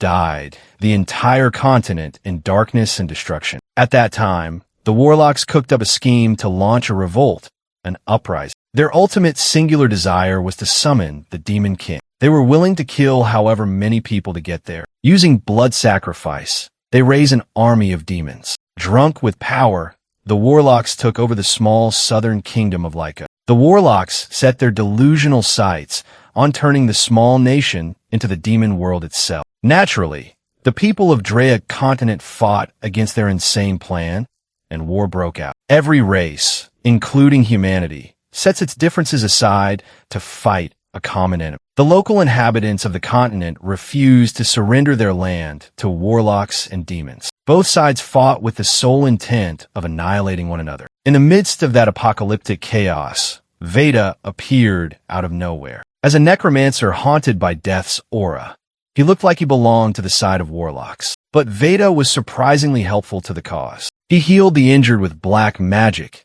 and swept the warlocks on the battlefield. Some allies found his brutal method repulsive, but to most allies who relied on Veda, he was known as a saint. He might look ominous, but he was a nice guy who only turned those who were willing to serve him, even in death. Veda's undead army was said to exist in a different dimension in terms of power. Through his many exploits, the coalition ultimately defeated the warlocks and demons, and the public perception of necromancers changed. In the aftermath, Veda refused every reward offered by numerous dynasties. He just ended a continental war, refused to elaborate, and vanished. Leon's call to show those knights Cornac was the right move. His little undead stirred up a misunderstanding to his advantage. He also uncovered Saint Enrose's potential. Despite the stressful situation, she showed qualities of a shrewd businesswoman. Leon will return to Darren and drop his disguise someday. Establishing a connection with an unexpectedly promising ally is an investment in his future. Ryan's future. While Ryan the Noble's reputation falls to ruin, Leon the Assassin gains fame. With Saint Enrose at the helm of House Rose's rebuild, it will only be a matter of time before they break out of insignificance. Leaving the caravan behind, Leon covered half a day's worth of distance since Dasung village. He was headed for a mystical gaping hole in the middle of nowhere, the starting point of the dark zone. It's time to take on 12 floors of pure madness. Without fear, Leon entered the hole and slowly made his way down. He had gotten deep enough that sunlight could no longer illuminate his way. The only sources of light were the randomly scattered, while unspeakable horrors hid in the dark. Humanity has defended the Dree continent for countless years. House Sermon always stood at the forefront of that defense. Through studies conducted by the forces of Sermon, they concluded that the Dark Zone is an underground dungeon, a towering spire, and a vast ocean all at once. It's practically a chaotic maze. The bottom floors 1 through 6 remain undiscovered, only existing in theory. Only floors 7 through 12 have been fully explored. The closer the floor is to the surface, the weaker its monster populace should be. Leon's current position on the 12th floor hosts everything from goblins and mutant beasts to orcs. Ryan was able to study this area back home, just a perk of being a Sermon. The 12th floor was believed to be the perfect place to level up, a grinding spot rather than hunting sparsely scattered monsters across the continent. A limited space densely packed with targets is far more suitable for Leon's needs. An ultimate hunting ground to be milked for all it's worth. In the Dark Zone, maps and compasses are entirely useless. Leon can only rely on navigation through mana. The 12th floor is roughly equivalent to a beginner hunting zone, but with far fewer visitors around, running into others is highly unlikely. Leon had been itching to freely unleash his new necromancer abilities until now. With no witnesses, he can stop holding back. A 2-word chant raised the pile of corpses back to life. Zombie goblins might be low tier, but they are perfectly adequate as meat shields. Furthermore, Hand of Death passively strengthens his summons and increases duration. This floor and this whole place weren't built for someone like Leon. At the helm of a whole undead battalion, the necromancer blew off some steam. The zombie goblins were gnarly. No pain, no fear, just slaughter everything on the way. It did not take long to clean out the 12th floor. Leon's army swelled to about 30 dead goblins. He can't exactly bring them all to the next floor,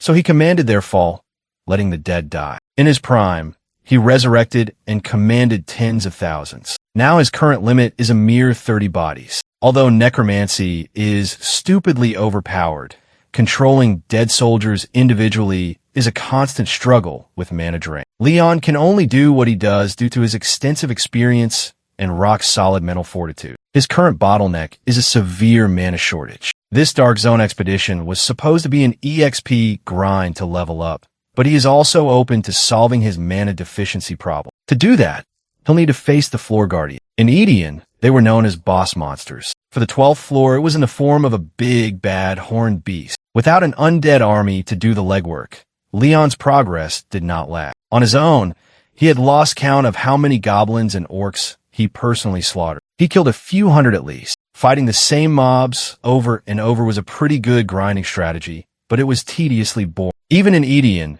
there are very few hunting grounds equal to the 12th floor's monster density. The whole Dark Zone just felt like dozens of dungeons combined and crammed together to vomit out monsters forever. Strangely enough, dead monsters do not vanish upon death in this place. They respawn after a set period passes instead. Among the many monsters of the continent, some formed colonies or interacted with humans amicably. Dark Zone creatures, on the other hand, are perfect monsters that only think of killing. For the time being, Leon elected to focus solely on increasing his magic stat to upgrade some skills. Cornac is in desperate need of upgrades, too. Raised Dead increased in rank, improving every subskill covered under its massive umbrella. Leon had done everything that was done through ethical level-ups. Now it's time to abuse methods outside the system. Surprisingly, Cornac found something that greatly interested her.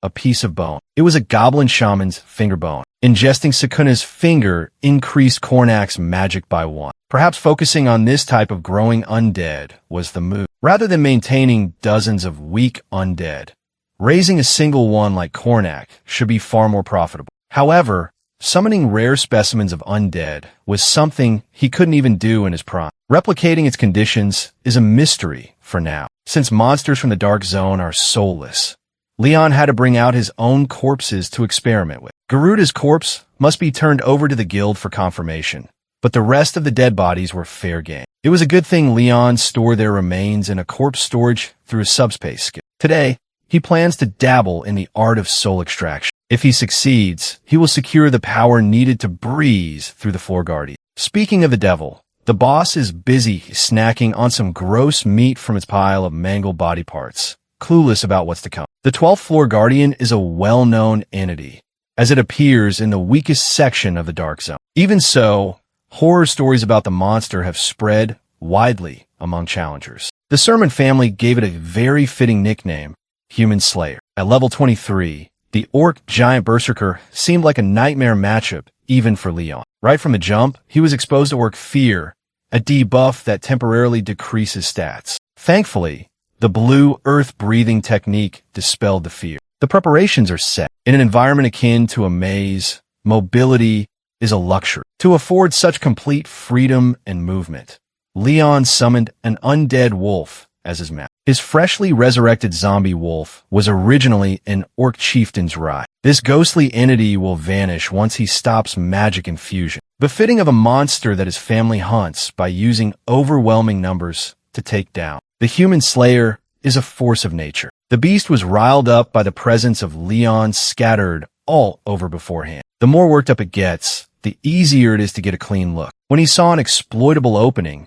Leon and his zombie wolf stopped hiding. Focusing on offensive power, he slammed the giant with a potent spell from behind. It dealt some damage, but the wound it left was too shallow. If Leon's level had been a bit higher, this would have been quick and easy. To supplement his lack of damage, he targeted the cut he made and exacerbated the injury with wound aggravation. The human slayer roared in agony as a result. Desperate to retaliate, the floor guardian loaded up a curse-type skill. In his efforts to stop the boss from struggling, he pushed the monster to enter a berserk state. It won't feel pain and will gain a temporary power boost. Engaging an angry human slayer in a battle of physicality would be a suicide mission. Fortunately, Leon has his meat shield corpses to take the hits for him. A rabid pack of goblin zombies eyed the floor guardian like it was just a very angry piece of beef. With more bodies on the floor, the boss fight is now a proper race. In Leon's last experiment using the corpses of Arnie's gang,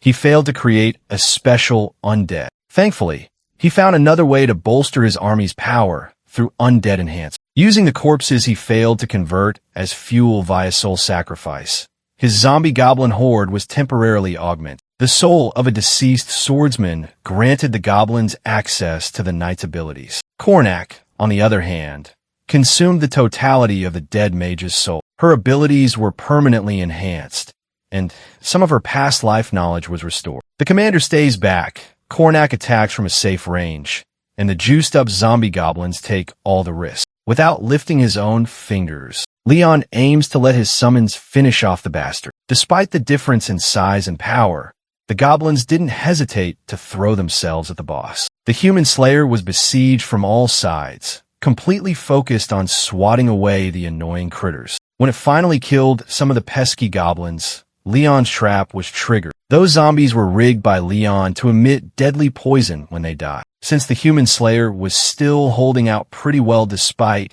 everything thrown at it, Leon activated Commander's Eye. Seeing the field with extra clarity, Leon monitored the floor guardian's berserk state weakening due to the poison. Once a careless opening was exposed, it was Cornac's time to do her thing. The human slayer already looked busted from the toxins coursing through its veins. It looked even worse as its body began exploding from the inside. Cornac hovered over her prey with a big-ass magic circle, ready to pump out a finishing move. She produced a whirlpool of infernal fire, eager to burn its target below to a crisp. With the master's permission, Cornac unleashed a max-power firebolt on top of the enemy's head. Judging from the miserable state of the floor guardian, her flames might be a bit overkill. She made it rain anyway, making the beast stumble while it was grilled alive. Cornac watched with a sadistic smile as the guardian's limbs were blown up one by one. By the time the fireworks settled, the human slayer was like a giant candle that lit up the entire floor. It was cut,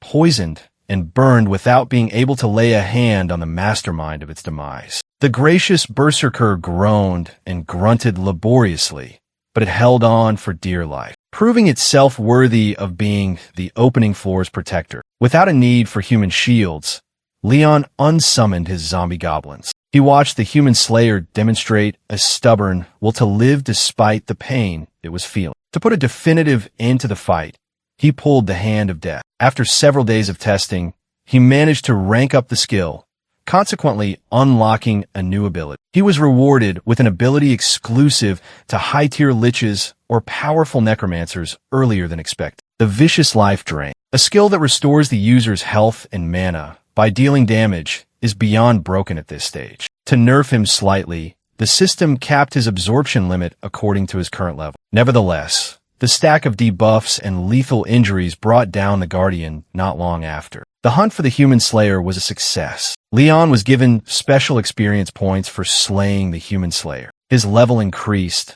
and the system encouraged him to use soul extraction on his fresh kill. The chance of success was estimated at 57%. He assumed entities within the dark zone lacked souls, but the system implies that a floor guardian is an exception. The odds are slightly in his favor. He can't let the opportunity slip away. Without hesitation, Leon used soul extraction, drawing the doomed soul out of the dead vessel. It was an intense process. Even after death, the berserkers will refuse to cooperate. Through gritted teeth, Leon was able to wrestle control and succeeded in extracting the human slayer's soul. His technique definitely worked, but something fell off. The corpse didn't fade away after extraction. Normally, the empty husk is supposed to dissolve after death before re-emerging in time for the next challenge. If he leaves a giant empty vessel of a floor guardian like this, the patrolling Sermon Knights will undoubtedly discover it. As Leon expected, the Knights of Sermon entered the dark zone after he snuck in.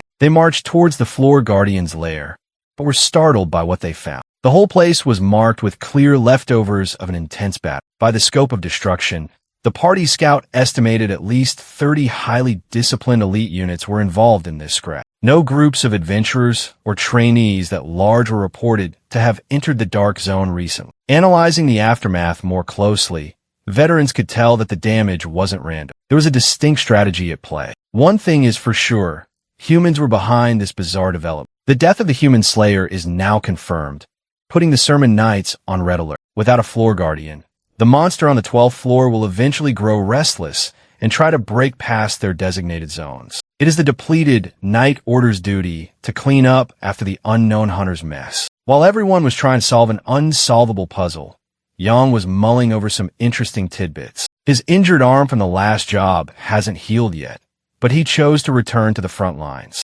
Zhang didn't see mere leftovers of a battle in this lair. What he saw was the message he had been waiting for. While the knights were twiddling their thumbs, Leon had already found the way onto the next floor. As soon as he crossed a bright cavern opening, he was transported to a completely different biome. It was hard to believe that lakes and marshlands would exist so deep underground. Leon explored the area deeper, and once he was far enough away from the entrance, he opened his corpse storage and retrieved the human slayer's remains. Under normal circumstances, this thing should have disintegrated into nothingness, but it didn't. Furthermore, a different issue has arisen for our boy. His quest list has grown too cluttered. His first system quest was triggered by his victory against Ake, and the second popped up when he joined Martin. The Path of the Necromancer and the Path of the Soul appeared when he slew the human slayer. Responding to his curiosity, the system decided to merge both paths into a single quest against his will. The unrelated side quests resonated with each other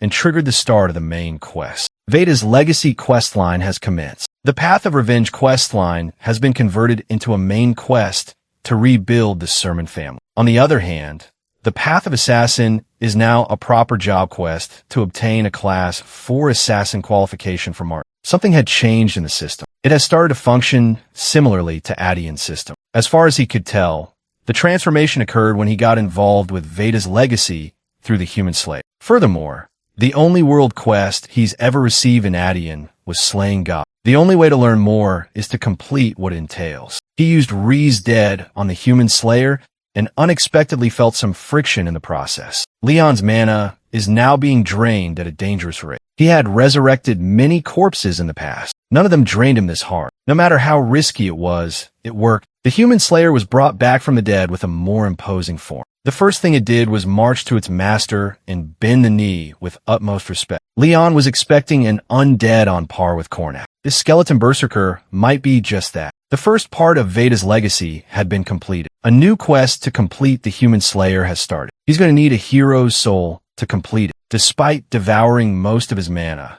the undead hasn't reached its full potential yet. Leon cringed at such poor efficiency. Leon quickly familiarized himself with the local monster population of the 11th floor by unleashing his skeleton berserker and letting it recap. Even if the system labeled it incomplete, it's quite useful for cleaning up trash mobs. The only glaring downside was the mana requirement to keep it active. This berserker is a special entity in its own right. Unlike normal summons, it can be stored in the corpse storage without falling apart. The problem is its constant demand for mana. At this rate, raising other undead would be impossible. Still, Leon found a way to utilize his new toy. Kornak the Mage will cover long-range attacks, and the Skeleton Berserker will be a tank and warrior for close combat. Using this strategy reminded Ryan of his days in Adian when he hunted with a party. The system showed him progress pop-ups, and he was reminded of another reason he came to this place. Away from combat, he channeled the blue earth breathing technique. His senses covered the entirety of the 11th floor. He was disappointed when nothing in the area stood out. According to Martin's intel, this dark zone was the location where his brothers were last seen. He's been constantly activating blue earth breathing to find some resonance, but there was nothing. The 11th floor might be a bust, but the intel pointed to a deeper location, the 9th floor. However, Leon was unclear whether he could tackle the 10th floor and beyond with his current strength. Just as he was about to give up searching on the 11th floor, he felt a strong resonance with his technique within the detection range. So he hid his presence and followed the resonance. He spotted two people, one of whom wasn't a knight or a mage. If they were, they would have hidden their footsteps better. The real threat is the one-armed man moving with trained precision. If these people were vassals of the Sermon family, Ryan briefly considered revealing himself, but he'd rather stick with his disguise for the time being. As it turns out, he doesn't need to. Someone he knew very well materialized behind him out of nowhere. Senna easily recognized and detected her student without Ryan sensing her at all. As for the people he was tailing, they turned out to be Chief Steward Truno and Jang. Jang was the one who saw the traces Lord Ryan left behind. The disgraced Chief Steward knew that if any unprecedented anomalies occurred in the Dark Zone, it would be a signal of Lord Ryan's arrival. They weren't the only ones who tagged along to this meetup. Like a wild animal stalking her prey, Ryan's angry mom cornered her cub. She might look intimidating from afar, but in truth, she was just relieved that her little boy was safe. It's been a while since they last saw each other. Forced to run the family by herself, she was always so busy. Back then, immature Ryan didn't realize that all her efforts were for the family and for her only remaining son. They never really had a real relationship in the past because Ryan deeply resented her absence. Wiser and older, the current Ryan won't make the same childish mistake. His mom is constantly working to keep the last of her blood alive and well. Sina put up a barrier in the middle of the 11th floor so everyone could speak freely. First, Ryan addressed Jang's severed arm. Jang explained that he was injured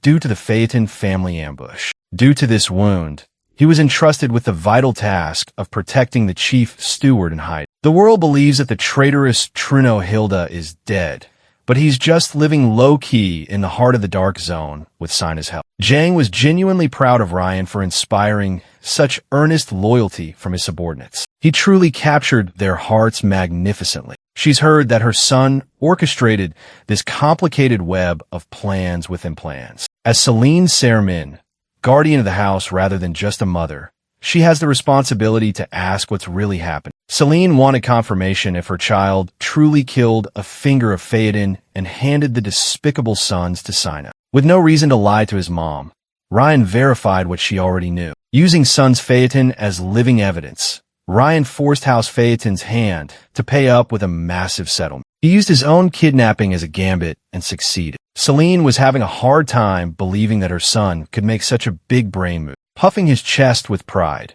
Ryan Sermin assured her that this was real. Though he might not be the Ryan she once knew, he's still the son born of her flesh. Being unburdened by his assurance, Celine thanked the goddess Aldrisai, but before she let go of the subject, she wanted to know why she could sense the aura of death all around it. Naturally, she detected the energy of a necromancer within her own son. She's a sword master and a paladin after all. Clumsy excuses will not work against a holy knight like her. When Sons kidnapped Ryan, the signal for his plan was given to everyone relevant. Truno, Sina, Jang Dro, and his mom are all indispensable to the execution of his next moves. To keep them close, he must make them understand the changes he went through. So he told them everything, a careful mix of truth and half-truths. Ryan claimed that he had a dream one day. To be precise, it was a revelation. The dream chronicled the fall of the Sermon family. He saw a territory burning in a war against the forces of fate. The Darren Kingdom and the other great families turned a blind eye to the horrors.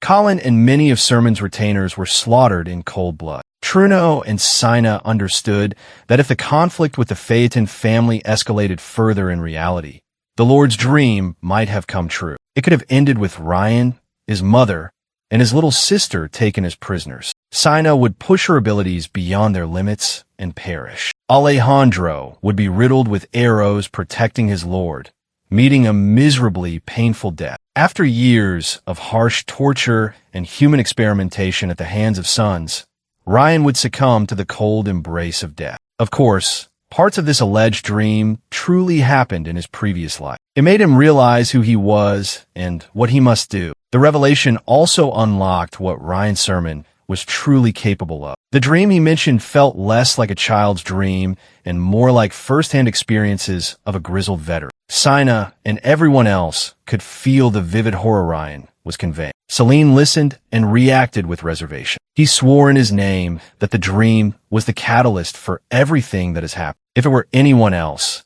it would be easy to dismiss his so-called revelation as utter nonsense. Sina theorized that the power passed down through the sermon bloodline might have finally awakened within Ryan. Regardless, he's been operating from the shadows to prevent that nightmare from becoming a reality, and he succeeded. He has the power to defeat the finger of Theoden and walk through the dark zone by himself. Ultimately, Selene chose to believe her son's story. She recognized his decisions and actions befitting of someone who will shoulder the future of the family. She is ready to support his path with all her might. It was a relief to hear that coming from his mother. There's no turning back now. Encouraged to speak up, Ryan suggested that House Sermon relinquish its status as a great family. Initially, he received some pushback from his people. As chief steward, Trueno cannot allow such a drastic decision. Losing their qualifications and being demoted to a common house would be a death knell to any great family. Of course,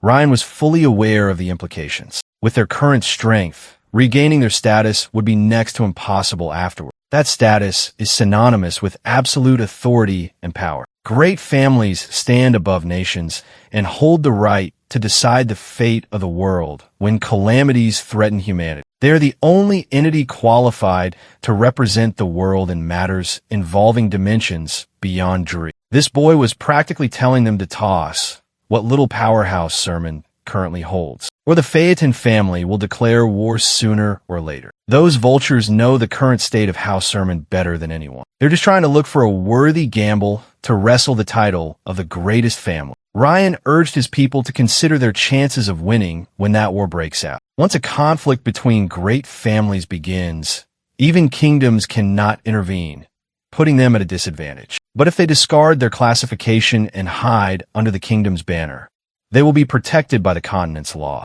For that to happen, Selene Sermon must pull the trigger. This is not a matter of running away or giving shit up. It is merely a strategic retreat and a brilliant move to lure their enemies into a trap. She should think it over, but they don't have much time. In addition, Ryan suggested bringing his little sister, Maria, back to Sermon territory. It's a chaotic time for House Sermon, but Maria is his mother's only hope. Selene has certain expectations that only his little sister can achieve. Putting her in the midst of chaos is the only way to draw out what she's truly capable of. Despite how risky it sounds, his mom was surprisingly open to implementing his plans. She also admitted that she should have done everything Ryan laid out long ago. If she can play her part, they can avoid unnecessary sacrifices in the long run. Listening to her boy, Selene believed she was no longer capable of leading the family. Just when Ryan thought everything had lined up, she started tweaking and drawing her sword. She might be a holy knight and a matriarch,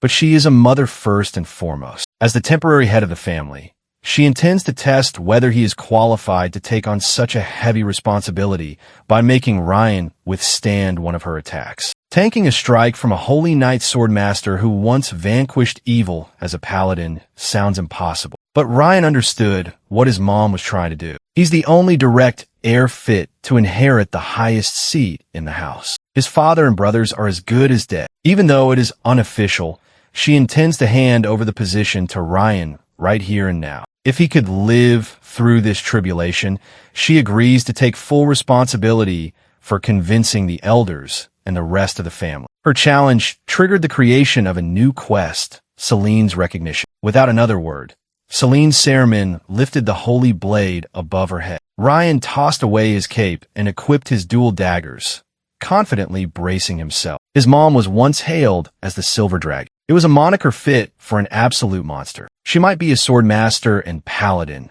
but she cannot utilize different energies simultaneously. If she leans on the power of a swordmaster, she will use a mana-based attack. And if she taps into her paladin roots, she will use potent holy power. Ryan's success hinges on his ability to react to whatever she chooses. For a split second, he sensed the type of power she was accumulating. He saw the trajectory the sword was traveling in, but his mom was way too fast. From afar, it looked like Ryan couldn't even react and was sliced cleanly in half. Selene Sermon did not hold back, even though her target was her only living son. Even she was surprised that Ryan neither blocked nor dodged her attack. She pulled the holy blade back and saw her child's body turn translucent. Ryan was lucky that his mom used a mana-based attack that he could phase through. Etherealization is a skill that utilizes the power of a ghost, a fundamental ghost ability he mastered over 100 years in ED. Despite his immaculate timing and flawless execution,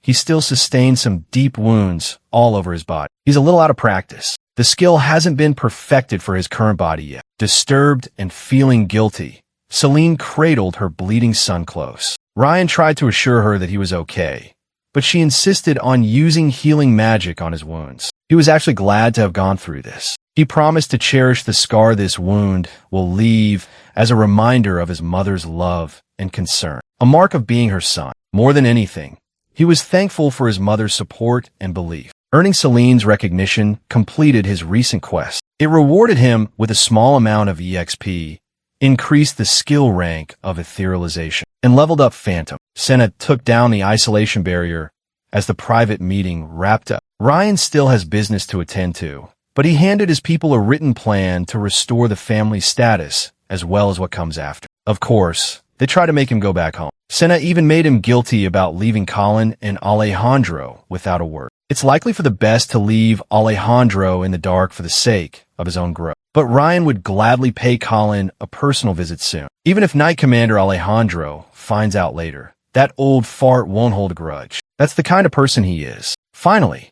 Ryan bade his mom and his subordinates farewell. He left the Dark Zone and headed for the Darren Kingdom. Ryan went straight to Martin's intelligence branch and was welcomed as Leon, the 5th class elder. A letter from the Phaeton branch was waiting for him. As expected, it was a letter regarding his 4th class promotion exam. It detailed instructions for his mission. Detecting this new information, the system formulated a new quest for the 4th class promotion exam. It was a simple task: assassinate the mage named Goma in Khaled, a territory near Darren. Ryan has heard of Goma of Khaled before. He is a fitting target for promotion to 4th class. According to the intel, Goma appeared in Khaled one day and created a dungeon. Since he settled in there, villagers have begun disappearing one by one. The mercenaries and adventurers hired by the poor villagers have also gone missing. They appealed to the Lord, but no proper investigation was carried out, forcing the villagers to turn to a more specialized organization. Ryan must clear the dungeon and assassinate Goma. No need to overthink it. When he reached Khaled,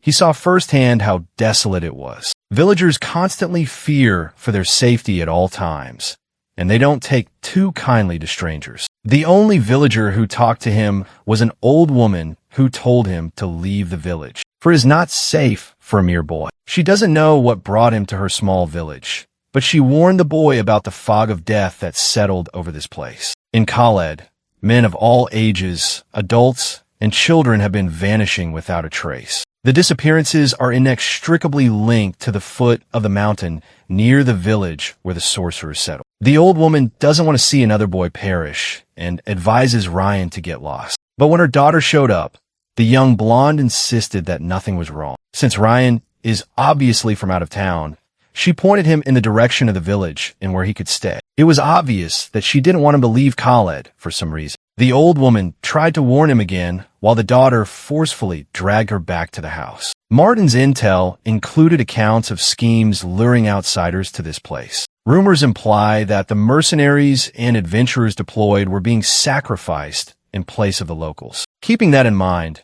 Ryan headed for the inn with a gut feeling that he shouldn't hunt Goma immediately. No matter who the target is, operating on incomplete information is something he would never do. Besides, he's meeting someone in town. In fact, they had already found him. At the inn, he struck up a conversation with the innkeeper about old Lady Sarman from early. According to the innkeeper, old Sarman is a tragic soul who lost both her sons recently. Miss Innkeeper confirmed that the village men, as well as travelers visiting the village, have been vanishing, so he had better be careful. The Lord of Khaled supposedly sent private soldiers to investigate, but found nothing. Still, she was feeling optimistic now that the locals pooled their money to recruit some real experts to handle the mess. She was of course talking about the Assassin Guild, Martin. It cost him a lot of money to enlist a real heavy hitter. Even Miss Innkeeper was drained of her funds. Although it goes against her business, she kindly advised the young man not to stay in the village for long. Suddenly,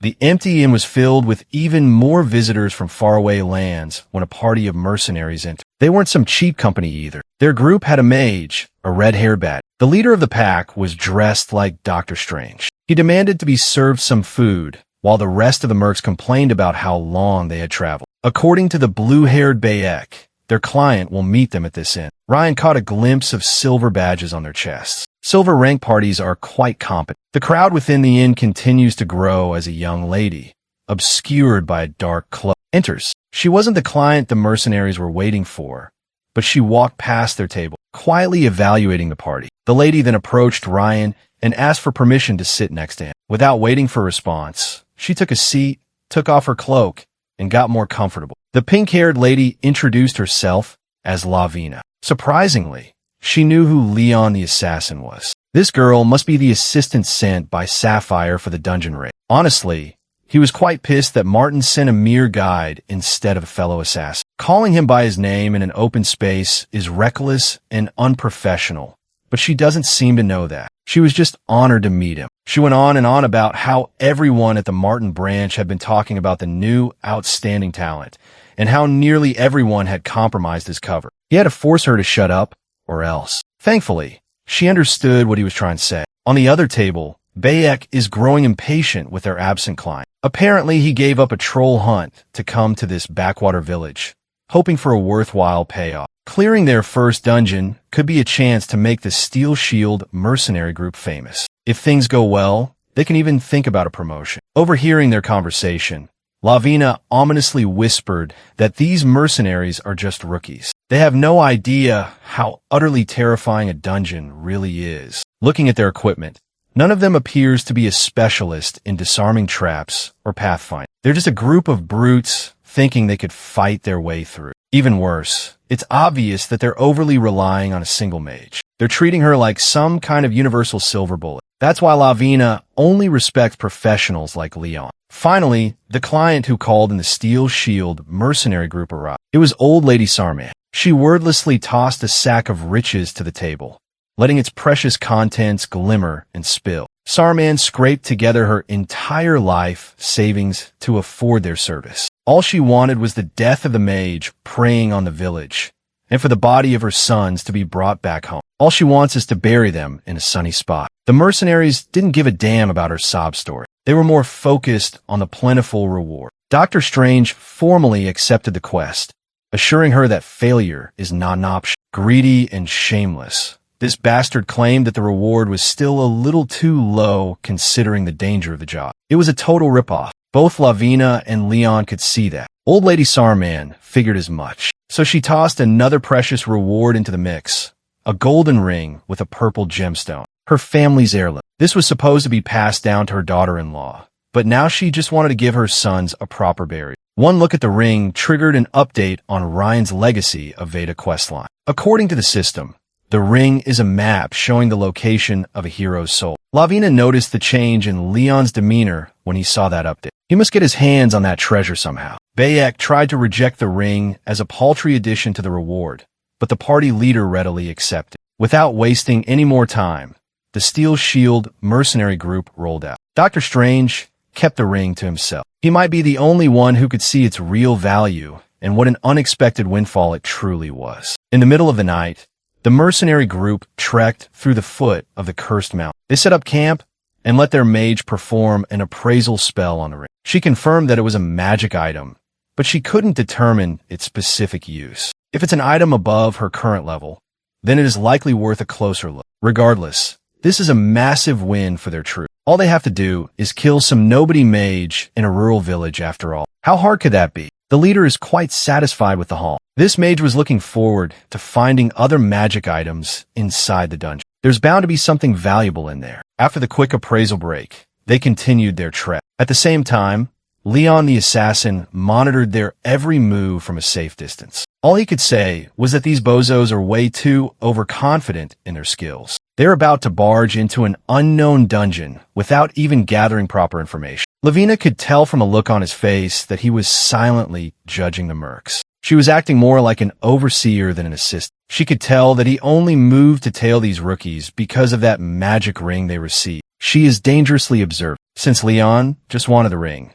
she casually suggested killing the entire group and taking the goods for themselves. Leon did not appreciate her crudeness at all. He is an assassin, not a bandit. There's a difference. He won't debase himself to the level of a common thief. A few minutes later, the mercenaries reached the dungeon entrance. They didn't even inspect what they were going into. They just stepped right in. Not long after, Leon and Lavina stood before the magical entrance. This time, she could yap and annoy Leon all she wanted because of the noise suppression ring she lent him before they left. He asserted that the guild gave him the ring, not her. Despite his prickly attitude, Lavina was happy that he was assigned to assist a promising talent who received a designated request as soon as he became a regular member. Everyone in the guild couldn't shut up about the assassination of Garuda. They say the fallen Rose family commissioned Martin for a massive sum. Lavina heard they earned 100 gold in one transaction, and Leon was kind enough to put the entire commission back into the organization. Martin was supposed to get just a portion of that,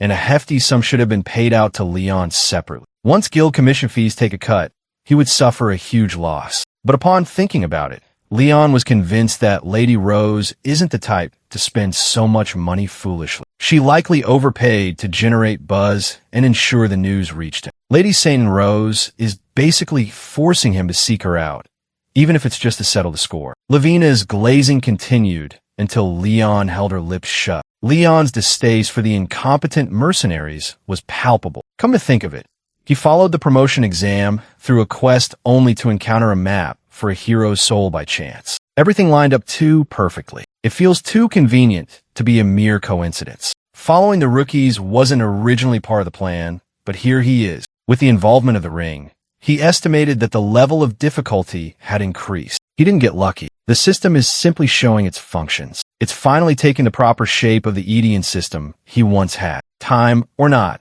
something sinister is hiding in this dungeon. It hadn't even been long since the mercenary group entered, yet their guttural screams echoed outside. The screams were followed by the sounds of weapons clashing and a fiery explosion that burst through the entrance. Chances are it was the mage's doing. After a few moments of hectic clashes, the sounds suddenly stopped. 30 minutes have passed since those clueless scammers entered. A sliver-rank mercenary group, wiped out in just half an hour, suggests something terribly deadly is inside. Even with a decent caliber mage in their midst, they couldn't last 30 minutes. Despite the worrying implications, Leon was determined to enter the dungeon. If they go in now, the traps the mercs reached won't have time to retrigger. In fact, they could examine and study the traps that have been set off. Doing so would allow them to prepare better countermeasures. Upon entry, Leon summoned a ball of light to illuminate their way. A few steps into their deep dive, he signaled Lavina to halt. While physical traps take time to retrigger,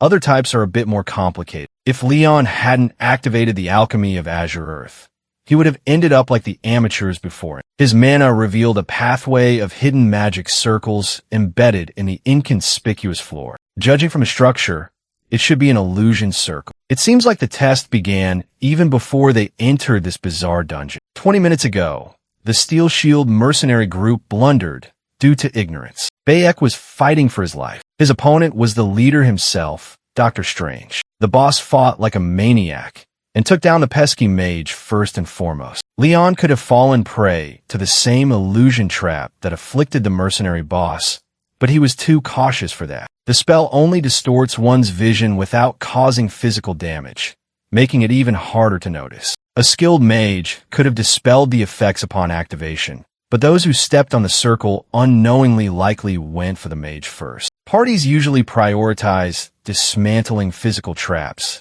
and often fail to account for the rare magic traps. There's a skill called Detect Trap that scans for them in advance, but only higher-level parties could employ that strategy. Those noobs who entered before Leon and Lavina are probably doomed. When the Steel Shield mercenaries entered the dungeon and activated the magic trap, their mage yelled at everyone to stop, but she was too late. The illusion magic easily took over the weak minds of their frontliners. Bayek tried to calm his boss down, but Dr. Strange was utterly lost to the spell. The other melee fighter in the group was also afflicted. He saw the boss as a monster. They sliced each other up, ignoring defense, and focused on causing as much damage as possible. The mage could still salvage the situation, but she needed time to analyze the trap first. To buy herself that time, she used a small explosion in an attempt to snap her comrades out of the illusion. Unfortunately, Bayek could not protect her while she was chanting. A humanoid creature snuck up from behind and slashed her body open with its claws. As a result,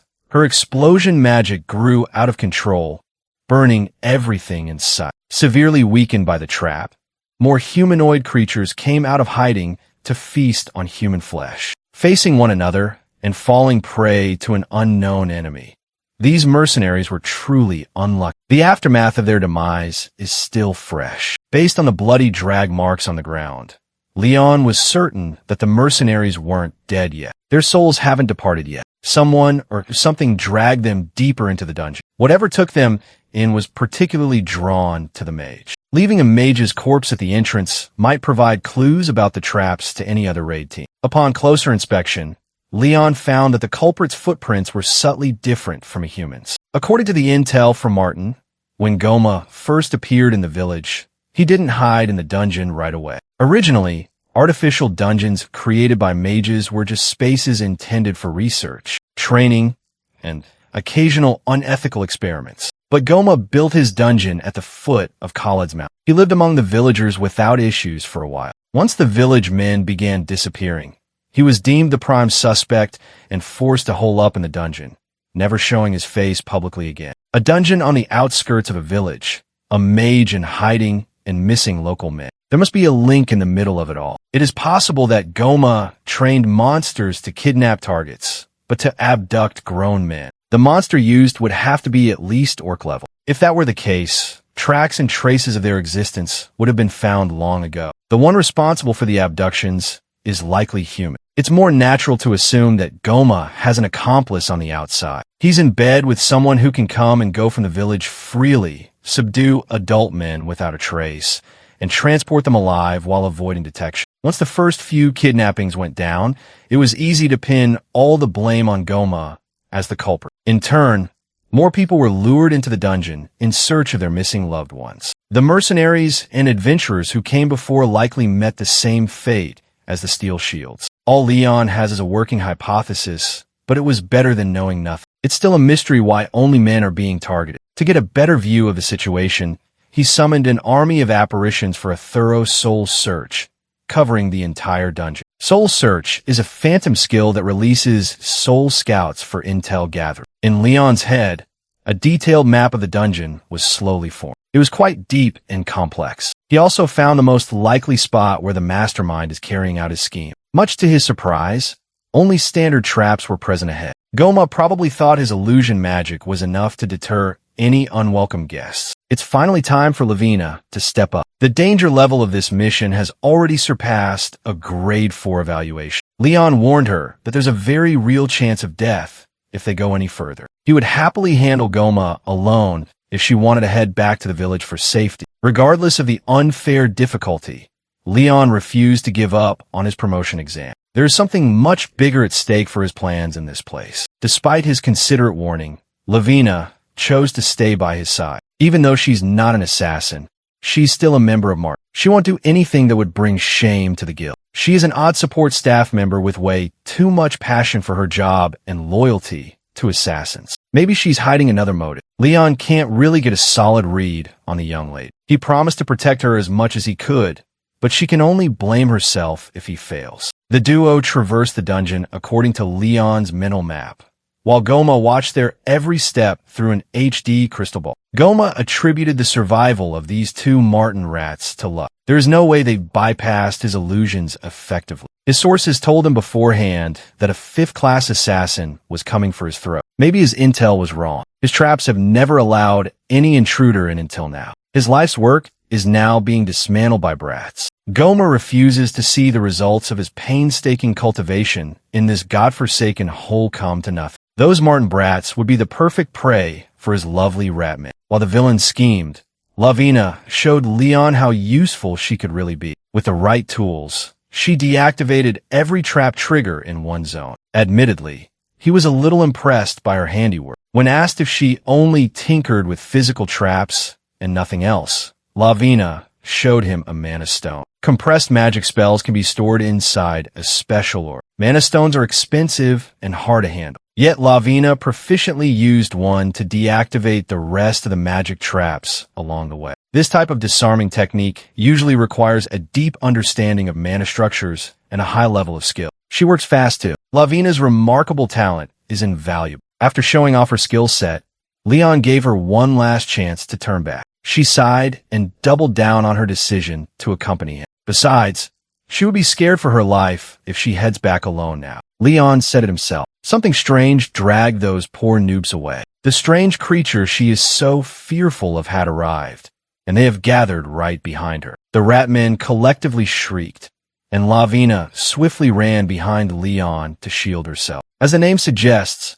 a rat man is a half-man, half-rat monster. They are a repulsive bunch. Leon prepared for the inevitable by summoning his daggers. Now it makes sense why only men were missing. From his hidey hole, Goma was feeling very proud of himself and his rats. A fifth-class assassin could not possibly break through a proud pack of rat men, right? As far as Leon knows, rat men can be artificially created, but there shouldn't be any Andrea. When the black mages were wiped out in the last Black and White War, the method for making rat men was supposed to have been lost. Seeing beasts from the old war, Leon readied himself for a troublesome fight. Back in Edion, he hunted these bastards to extinction by himself. There is no one more experienced at culling an entire population of rat men than him. Lavina watched the slaughter that ensued from the sidelines in utter shock. Leon was out there moving like he was him. He systematically dismantled the savage rat men with ruthless efficiency, one by one. He spilled their tainted blood and cut through their flesh with a big smile on his face. Lavina was certain that this was Leon's first encounter with rat men, yet he was tearing through them easier than a goblin hunt. Goma also had front row seats to Leon's demonstration, and the mad mage wasn't happy. Some random Martin brat just barged into his domain and massacred his precious rat men. I'd be pissed too. Now he was truly fearing for his life. If that kid makes his way all the way to his position, he'd be done for. Still, he can never flee and give up the very reason he came to this place. While Leon was mowing every rat man that dared to enter his range, the deranged mage was admiring a grimoire sitting atop a menacing altar. His eyes were full of greed. In his eyes, this book is his everything. A man smoking a pipe, interrupting his creepy habit, reminded Goma of the conditions for lending the book. All he has to do is continue with the experiments, like usual. There's no need to worry about the intruders at all. They'll be dealt with accordingly. After all, Goma is a very important man for this whole operation. Some might even say he's the treasurer of this forsaken territory. However, the owner cannot allow anything beyond reading and researching the book. As long as Goma follows the rules, his status and safety will be guaranteed. After clearing dozens of rat men, painting the floor with their blood, Leon found something odd. No matter how he looked at it, those rat men could not have forged the weapons they were using. They do breed at an incredible rate. A month-old rat man is roughly similar to a goblin in level. In just a year, orc-level rat man warriors are born. The dungeon was made just a few months ago. The weapons the rat men wielded were far too well made for natural progression. These weapons are far too standardized to be the work of a mere village blacksmith as well. Someone is working in secret with Goma to build an arm. To be serviceable as soldiers, rat men must reach the orc warrior level, and that should take a year to achieve naturally. Leon was aware of one method to create these disposable soldiers without relying on natural evolution. It is the most basic yet forbidden way to create rat men. Just capture a bunch of civilians and turn them into rats. If Leon's idea is correct, there are two people who jumped right on top of his suspect list. Aside from Goma, Lord Kazan Khaled himself might be involved. As for the man carrying out the dirty work, it must be the Lord's younger brother and commander of Khaled Knights, Lord Caden Khaled. It is unlikely that the villagers were aware that they were being picked off by their own lord. Goma by himself could not have armed an entire battalion of rat men. The only man with that kind of resource in this area is Lord Kazan. Regardless of who's involved, Leon and Lavina must push through. Before going, Lavina teased him about his suspiciously deep understanding of Ratman production. Luckily, a rat that wasn't properly killed bailed him out from having to explain himself. Leon was caught off guard from behind, but Lavina was able to save his ass. She pulled a crossbow out of nowhere and killed that resilient Ratman in one shot. While Lavina was bragging about her combat training,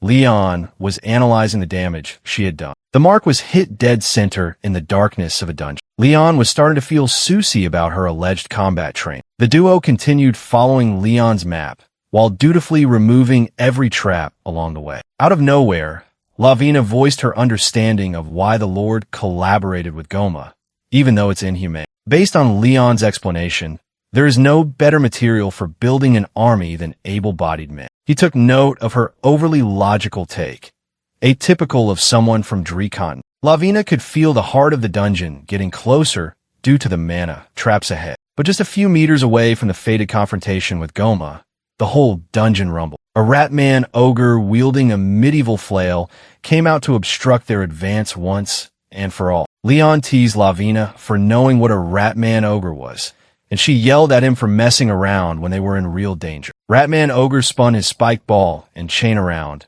intimidating and sinister. Against such a heavy weapon, Leon met the challenge with his daggers. No matter how skilled he is, it looked like a mismatch. Fortunately, he didn't have to deal with the ball when he could just cut off the chain. With the mana sword active, he could probably slice through any steel. Lavina had never seen a 5th class assassin manifest a mana sword before. It's Leon's turn to go crazy with a counterattack. Surely he could count on her for backup. Lavina immediately tried to show that she could contribute by firing off a crossbow barrage. Every bolt bounced off the Ratman ogre, not leaving a single scratch. Leon had to pause and give her a scolding for attacking head-on, like a dumbass, when she was supposed to use the surrounding traps to her advantage. Looking over the fight, Leon used information search on the level 20 Ratman ogre up front. It should be at a similar level to the human slayer. The most troublesome part of the fight was the pure power of the flame. If Leon decides to use his necromancy,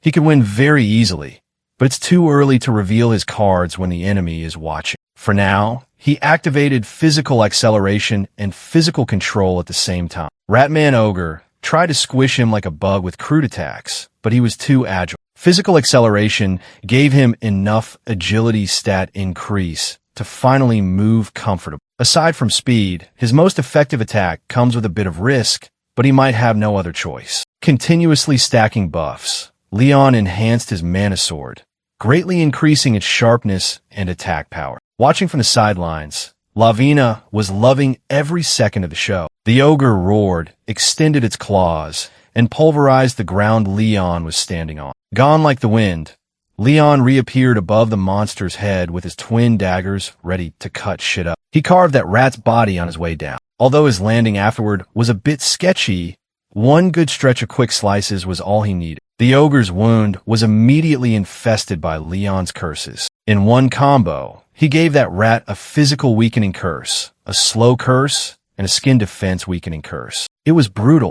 Now's the perfect time for Lavina to step up and trigger the traps. The cavern walls opened up, and the steel arrow traps all around the area were triggered. It was a perfectly timed barrage that left the rat looking like a hedgehog. Without the type to leave it up to chance, Leon cracked the Ratman's skull open for a finishing blow. His second time fighting a monster at the field boss level was a massive W.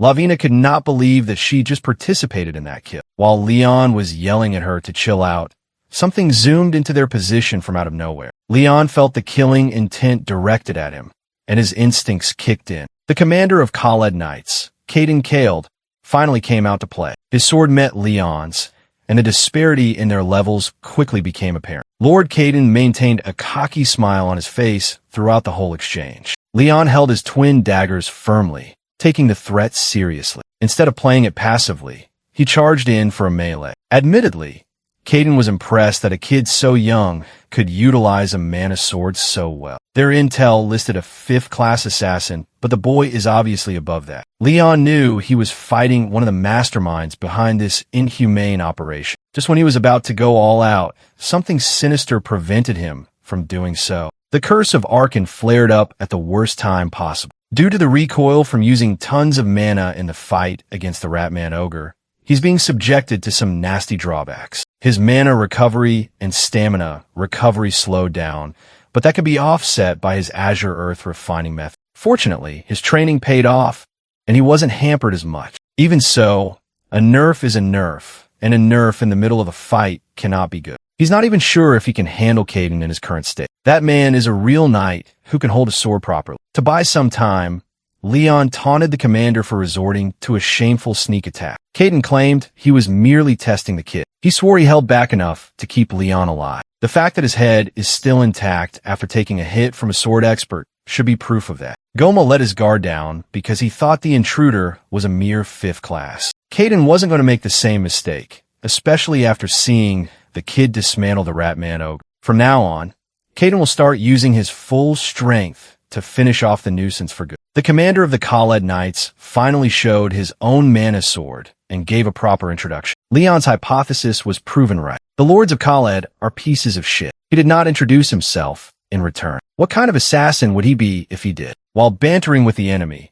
he secretly signaled Lavina using hand signs. He told her to stay back so she wouldn't get caught in the crossfire. Using the same trap trick against a sword expert would never work, so it would be better for her to flee. Lavina hesitated for a moment before she ultimately listened to his shot call. Commander Caden praised Leon for sending the lady away first like a real gentleman. With Lavina out of the way, Leon can move a bit more freely now. He's the type to never turn down a challenge, after all. Despite the curse of Archon actively weakening him, Leon fought like a maniac at close range. The sounds of their blades clanging together filled the cavern as Lavina ran for her life. On her way out to safety, she came across a little boy who passed out on the floor. Unaware of her predicament, Caden and Leon continued clashing swords. The commander was swinging that blade like he wanted none of the intruders to leave this place alive. Leon was actively matching his freak and holding out despite the struggle. He could have maintained this pace until an opportunity arises, but that might not be an option. Lavina has been captured. The unconscious kid she found on her way out was working for Goma all along. The kid might seem human at first glance, but it really was a rat man. Leon didn't miss the chance to tease Lavina for being caught so easily, despite being a part of the assassination guild. Thinking that they hold all the cards now, Goma finally showed his ugly face to brag about his special ratman. Lavina wasn't caught because her skills were lacking. She was caught because of the ratman's unique trick. Occasionally, among the many failed ratman experiments, rare specimens with special abilities are born. The one he used to deceive the girl was a ratman that lacked combat power, but possessed exceptional stealth and the ability to shift between human and ratman forms. He is a loyal soldier in rat form, but when he takes human shape, the kid regains bits of his past memories. It was quite troublesome for Goma that such a useful pawn kept trying to return to his mother in the village. Thanks to that trait, Goma found the perfect tool for kidnapping the village man. Just now, his ratman shifter saw a ring among the belongings of the mercenaries from earlier, and the shifter ran off screaming for his mother. Goma was quite proud of his evil genius. Despite being an assassin, the lady still fell for the classic human trap. Leon was just pissed off by all the incessant yapping. The target he was supposed to eliminate just showed himself out in the open. He was actually quite grateful that Goma saved him the trouble of turning the dungeon upside down. Hearing that erased the stupid grin on the mage's face. Commander Caden reminded Leon that he's not in an advantageous position right now. In fact, he wasn't even in a position to worry about the lady. By the time Caden is done here, he is fully convinced that the intruders will leave in bits and pieces. Wrestling the momentum for himself, Caden pressed Leon harder than ever while talking trash on the kids, rather lacking defense. He called Leon's mana sword useless, just like the entirety of Martin. Goma added that they already knew about Martin's involvement since Lord Caden himself added his own gold to the down payment for the request. He was basically using his riches to lure in high-priced targets, the perfect specimen for high-level ratmen. Not only did they kidnap the locals, but they also exploited their desperation by goading them into hiring mercenaries to be used as lab rats. Village men are turned into rats, while the women who've lost their husbands and sons are continuously exploited without their knowledge. Leon was riled up. He cannot stand people in power who treat their subjects like resources to be drained, used and abused. Now that he can see the bigger picture, Leon took back what he said about this fight being a challenge. Thanks to all their villainous raving about every little thing, enough time had passed for his penalty to wear off. Katie didn't take him seriously, calling it a bluff. Goma was on the same boat. He's a third circle mage, and the commander is a sword expert. They are practically Shaq and Kobe. Furthermore, there are plenty of Ratman soldiers left in his lab, waiting to be activated. Leon advised them to show off everything they want to show off while they still have the chance. Despite the curse of Archons slowing him down, he can now fight at full capacity. Goma saw the undead apparition behind Leon and nearly peed his pants. Kaden and Lavina recognized that the apparition was the Ratman ogre Leon had killed earlier. It's time for these scumbags to experience the pain of those whom they trampled over. The undead Ratman ogre retained both its dilapidated appearance and savagery after death. Commander Kaden was quite intrigued by the reveal that the Martin kid was a necromancer the whole time. If he were so interested, Leon would gladly give him a taste of deadly force. The Ratman ogre locked in on the sword expert, aggressively attacking without thinking of defense for even a second. Surprisingly, those brutally crude attacks were able to push Kaden back. He must have been ashamed by it, so he compensated by going all out on offense himself. And it worked. The sword expert showed why he holds such a prestigious title. He ripped the undead Ratman ogre apart without an issue, bathing in its blood, and reminding his opponent that a single dead rat wouldn't cut. Goma was so elated that he requested the boy's capture instead of killing him outright. Since Veda disappeared, necromancers have become an extremely rare dying breed. If they can squeeze the knowledge out of that assassin boy's head, it would surely lead to a massive breakthrough in their Ratman studies. Kaden liked that idea a lot. He's all for reeling in a big catch. In his head, Leon must have used his undead trump card. It's a shame it was killed too easily. Leon scoffed at the commander for acting so leisurely when the thing he struck down wasn't a normal undead. Before it became a zombie, its blood had been severely contaminated by multiple stacks of curses. The curses actively coursing through Ratman's system can be passed through contact. Kaden foolishly hacked away at a tainted target,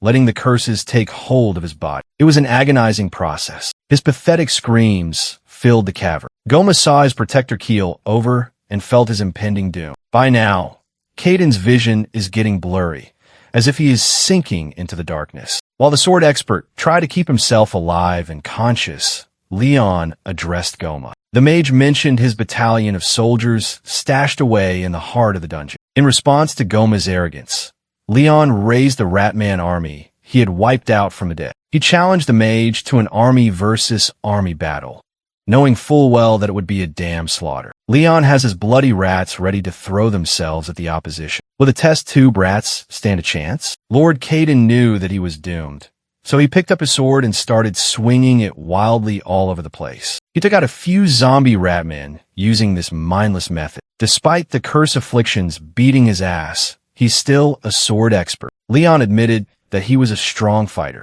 but he's not stronger than a stack of potent curses. Furthermore, this guy had never faced a real necromancer like him before. Using the overwhelming number of undead ratmen, Leon whittled down Kaden's stamina until he had nothing left. When the prey reached his limits, the army of rats pounced and sank their teeth into his flesh. It was a gruesome death fitting for a corrupt lord. Goma's knees went soft, falling ass first to the blood-soaked floor. The shifter ratman, who was just chilling and holding Lavina, coincidentally spotted the treasured ring loose on the ground. As the mage mentioned, something about that ring reminded him of his days as a human. The shifter held his aching head, confused by the memories flashing in his mind. Lavina did not miss that reaction. She connected the dots that the shifter was old Lady Sarman's son, and the ring was their family heirloom. She stirred up the pot by explaining to the shifter that his mother used the ring as payment for mercenaries. Old Lady Sarman begged those frauds to bring back her boys, even if they're just corpses. Hearing that from Lavina was enough to strongly remind the Ratman shifter of his mother. Goma was still trying to play it cool, threatening to do something to the hostage if he was harmed. Leon did not even listen to his weak threats. He continued marching alongside his blood-stained rat army. Goma kept talking as if he had the upper hand and didn't notice his own creation stabbing his chest from behind, crushing his black heart in the process. This wasn't supposed to be possible. He made sure to plant self-destruction spells that would go off if his subjects ever rejected their master's orders. He would be glad to know that the spell works. In his final moment of clarity, the shifter Ratman, Sarman's son, thanked Lavina and Leon for giving him a chance to save himself before sticking close to Goma and detonating, engulfing the deranged mage in an explosion of his own creation. The area was lit up by the blast. Goma's lifeless ass burned. Leon picked up the ring, prompting the system to update the legacy of Veda Quest. He is now in possession of a map containing the hero's sole location, a massive find. While Leon was inspecting the ring, a familiar crossbow bolt accurately knocked the artifact out of his hand. He wasn't able to react in time, so Lavina was able to snatch the ring out of his grasp. She had the gall to mess around when his army of rats was still around and ready to fight. Lavina excitedly put the ring on her finger and admired its shine. Now that the immediate threats have been neutralized, Lavina finally dropped the good girl act and shot Leon with multiple bolts. He just stood still and let the bolts graze past him. Much to his surprise, Lavina was actually targeting the zombie rat men behind it. Every bolt claimed the life of a single summon. It was a very efficient kill streak, all things considered. She was able to do so much damage because her weapon was secretly imbued with divine power. Undead monsters struck by her bolts are simply destroyed, and the damage transfers directly to their summoner. You see, Lavina did her research. She knew Leon was a necromancer,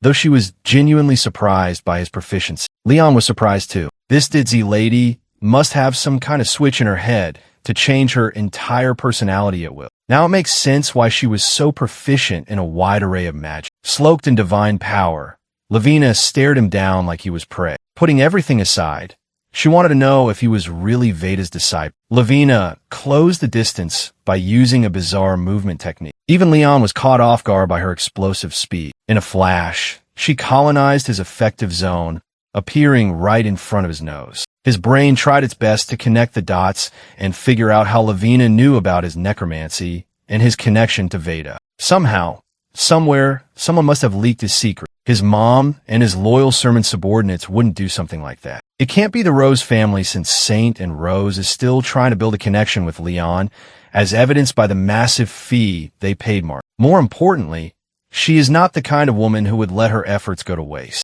Lavina paused her flexing and pointed out how unnaturally relaxed Leon was in front of someone who could be a friend or a foe. Once again, she switched her personality so freely and quickly. She might seem intense, but she doesn't seem to have any intention of truly harming him. For now, he asked her the obvious question: who exactly is Lavina? With a playful smile, she dared him to take a guess. From the very beginning, when they met at the inn, he already found her a bit suspicious. She acted clumsily throughout the whole dungeon raid. Still, her skills were too outstanding for an auxiliary guild member at the same time. Even in seemingly dangerous situations, she remained calm, as though nothing ever actually posed a real threat to her safety. The way she acted as the shifter's hostage gradually turned Leon's doubts into certainty. For now, he played along with her guessing game and asked what he would get for a correct answer. Leon and her identity are as follows: top-tier dismantling skills, a blessed weapon, and above all, access to private information about Leon's necromancy. Whoever she is, she certainly doesn't hold an ordinary status. Even now, it feels like she is testing him. He doesn't really mind that. He just wanted to be rewarded for passing whatever test she had in mind. Lavina conceded that Leon is smarter than the report she read. Since she loves gambling, Lavina agreed to grant him one wish if he guessed who she really is. But she'll only agree to proceed if there's a consequence for an incorrect guess. Leon could barely hold his laughter. This lady surprisingly took the bait. It's time to reel her in. He tried to talk his way out of consequences, but she firmly believes that there should be rewards and punishments based on the bet's outcome for maximum fun. For example, she would like to claim Leon as her servant for the rest of his life if he fails to guess correct. She was trying to be out of pocket, but her words are hints of their own. Saying that she wants to command a 5th-class assassin must mean she has the status to back up her words. At the count of 5, he must guess her real identity. She playfully counted down while Leon prepared to utter his answer. Ever since he decided to hide his real identity and live like Leon the assassin, this woman's existence has always been included in his plans. When the countdown reached its final number, she thought she was about to gain a new slave. Leon snapped her out of her dreamy world by uttering her real name, Lavina San. Instantly, Lavin erupted with aggression. She was not pleased to learn that her cover had been blown somehow. Her switch was flipped, turning her into a psychotic lady. Leon had always been aware of House Isan, the renowned assassin family. No matter how incredible her status is, Lavin is still just a kid. She's prone to outbursts when denied. Nevertheless, Leon won the bet. In the past, House Isan kept the young lady's identity strictly hidden. The Sermon family mobilized their intelligence unit to dig up information on her to shake House Isan after it sided with Phaeton during the war. One day, the retired head of the house, Ari Isan, abandoned the front lines in the middle of battle. Others say his absence was linked to the disappearance of his youngest daughter, who was hidden. Not long after, Ari Isan met up with Celine Sermon for an unconventional proposal between families. Ari agreed to change sides if the Sermon family found his little Lavin before the Phaeton family does. Soon, detailed information about the missing daughter of Esan reached Sermon. Ryan was able to read and memorize those old reports as he diligently researched to stop House Phaeton. Those reports chronicled Lavin's childhood, her physical description, and even her trivial habits. Despite that Lavin was way too riled up to be effective, her guardian finally showed herself to interrogate Leon. Whoever this escort is, she is an expert skilled enough to deceive Leon's sharp senses. Being able to hide all that is a real skill. Displeased by her escort's intervention, Lavin ordered her to stay still. She was having an emotional outburst, and Leon was in the middle of the brewing storm named Lavin. He had better choose his next words carefully. Among the retainers of House Esan, very few people know about the youngest daughter, making it more bizarre that some young assassin guessed so accurately. Instead of entertaining her follow-up questions, Leon put the whole premise of their bet in question from the beginning. She said it herself, even trusted retainers cannot be trusted with her real identity. Isn't it unfair to allow an unbeatable bet? It was practically a scam. Infuriated by his accusations, Lavin motioned to blow Leon up with magic. Her escort silently watched with a wry smile on her face. Ultimately, she was able to hold back and yapped about how Leon was the one who proposed the bet in the first place. So he's partly at fault. If it were up to Leon, he would like to scam one more wager, but that might really push Lavin to do something crazy. She relented and accepted her loss. However, Leon would have to give her a proper explanation about how he figured her out in exchange for one more wish. If she senses him spouting nonsense and bullshit, she will really try to kill him. Leon is already in too deep anyway. He might as well play with the tiger in front of him. When he first planned to make contact with Esan's daughter, he never intended to maintain a mere business relationship. He explained that everything he knows is connected to his status as Veda's disciple. Lavin insisted that she and that ancient necromancer have absolutely no connection whatsoever. While that is true and easy to prove, Leon has some lies locked, loaded, and ready to go. He started by saying that he didn't exactly receive teaching from Grandmaster Veda. Right from the jump, Lavin was hooked by his intriguing story. Leon added that his master was from the Empire. When he mentioned the Empire, Lavin's escort suddenly pressured him to stop talking. The interruption was followed by a skull-breaking headache, making it impossible to talk. Whatever skill she used, Miss Escort here was trying to silence Leon. This only increased Lavin's interest. She wanted to know how she was connected to the Empire. Leon would be happy to oblige her curiosity, but Miss Escort was making it impossible to open his mouth. Since she took away his ability to speak up, all he could do was give the escort a hand signal not to work. It took a while, but she reluctantly agreed to free him from that silent prison. Leon claimed that his master had a connection with Lavin's mother. He knew just what to say to capture Lady Lavin's undivided attention. The whole interaction worried her escort, while Leon was hoping that his bullshit story would stick. He's talking about some master who doesn't even exist after all. On the other hand, the Aeson matriarch is already dead, and her house didn't investigate her death thoroughly for some reason. Once he captured her imagination and heartstrings, Leon asked Lavin what she heard about the reasoning behind his becoming an assassin. He claimed he enlisted at Martin because of the words his master left behind about his old ties to House Ace. Leon professed that his master had pushed him to contact the daughter of a dear friend and ask for her help. The escort was the first one to call bullshit on his fake story. As far as she knows, the matriarch passed away, giving birth to Lady Lavin less than a year after entering House Ace. Lavin was obviously desperate to believe his story, but Miss Escort wasn't buying his lies. In fact, She found it insulting that a mere boy was trying to make a fool of her Lady Lavin. The escort finally snapped, and her rage took over. Leon wasn't just going to take her threats lying down. Sometimes it is better to remind people that he is Veda's successor. As soon as he mentioned his master, the ladies braced themselves. He is a proud necromancer, a disciple who inherited Veda's knowledge. Leon cooked up a story about how the spirit of Lavin's late mother had come to visit his master before, and that he was there when they spoke, before her soul finally passed on. Although it sounds like a made-up story, because there is no one alive to refute his claims. The only thing Leon needed to do was convince one person that this fantasy is real. He succeeded in doing that handily. He made Lady Lavin cry like a little girl, asking if her mom had left any words for her before passing on. Dead mom trick is diabolical. In truth, Lavin and Veda have no connection at all. There might have been a link to House Asen when Veda was still building his legend, but that's ancient history now. Lavin was born just over a decade ago. She's the daughter of Ari Asen and a woman who was briefly his concubine. Exploiting the young lady's longing for a mother,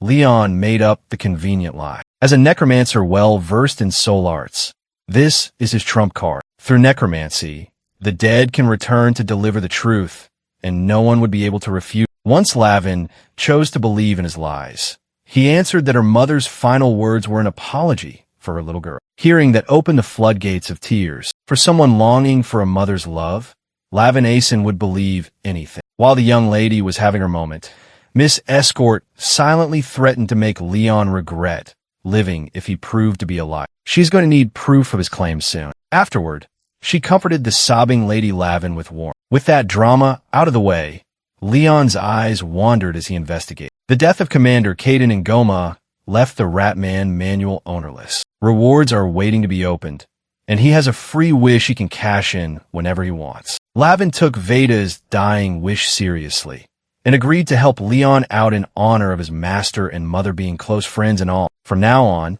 they can be friends regardless of status. If he really is Veda's disciple, status won't be an issue anyway. Veda was once the head of a great family after all. She also established that she's 15, much older than the 13-year-old assassin. Lavin Asen will not tolerate disrespect from her junior. With that issue settled, the first thing Leon did was take control of Goma's corpse. He used that bum's soul to open the gate to the heart of the dungeon. It's crazy that reanimated corpses can be useful in such a way. One of the perks of being a necromancer is never being barred by facial recognition. Finally, they found a Ratman manual on Goma's altar. Lavin carelessly stepped forward to get a closer look, but her escort stopped her from doing so. This escort would rather handle this one. The book is a black mage's relic after all. Who knows what kind of danger it poses? She held onto the book and riffled through its many pages. After a preliminary analysis, she determined that the manual itself was powerless. It was just a copy. The safest way to approach this would be to surrender the manual to Lavin's family as irrefutable proof of Ratman incursion. It would be better to keep this detail a secret from McGill. In exchange for ownership of the manual, Lavin promised to properly compensate Leon. As for the book, every other loot in this dungeon is now Leon's property. She even promised to influence Martin to pay him extra since he had to fight Commander Caden during the mission. Surely the head of an evil sword expert could get him some decent rewards. Leon was just glad that everything was working perfectly for him. He no longer has to wonder how to get paid for the extra work he did. Even so, this certainly won't be the end. Goma and Caden were not the only villains involved in this scheme. They committed atrocities and built an army for a reason. The Lord of Khaled is still out there. Lavin assured him that traitors who try to overthrow the state always meet the same end. That corrupt lord and his cronies won't survive the night. Leon suspected that Miss Escort here might be busy tonight carrying out the hits. Speaking of corpses, Miss Escort was curious what Leon was going to do with Caden and Goma's remains. All things considered, both of them should be pretty tempting materials for a necromancer. If that was the case, maybe the corpses should count as his extra reward. He protested such an unfair exchange. Finally, Leon made his exit, leaving the survivor's search to Lavin. There is somewhere he needs to go for a bit. He needs to make a stop regarding his master's dying message first. Anytime he uses that as an excuse, Lavin just lets it be out of respect. Miss Escort was still a bit hostile towards Leon, threatening to hunt him down if he ran away. By the time he was out of the dungeon, the the sun had already risen. Away from prying eyes, he could finally mess around with the ring containing the location of a hero's soul. It automatically synced up with his system, activating the map before his eyes. He reckoned the site it's pointing to must be near the village, and he was right. The map was pinging an inconspicuously large pile of rocks in the middle of nowhere. He immediately knew that he had just hit the jackpot. For a more precise rendition of the map, he added the effect of the heirloom ring. Through this process, he was able to locate the hero's soul required for Veda's quest. He touched down near the pile of rocks and gave it a thorough analysis. It looked like an ordinary stone mound at first glance, but something was hiding underneath. With a blast of mana, he blasted the rocks away to reveal what was once concealed. Much to his surprise, a metallic hatch had remained undiscovered under that formation for ages. Due to its physical nature, Leon ruled out the possibility of another dungeon. He doesn't sense any monsters beneath.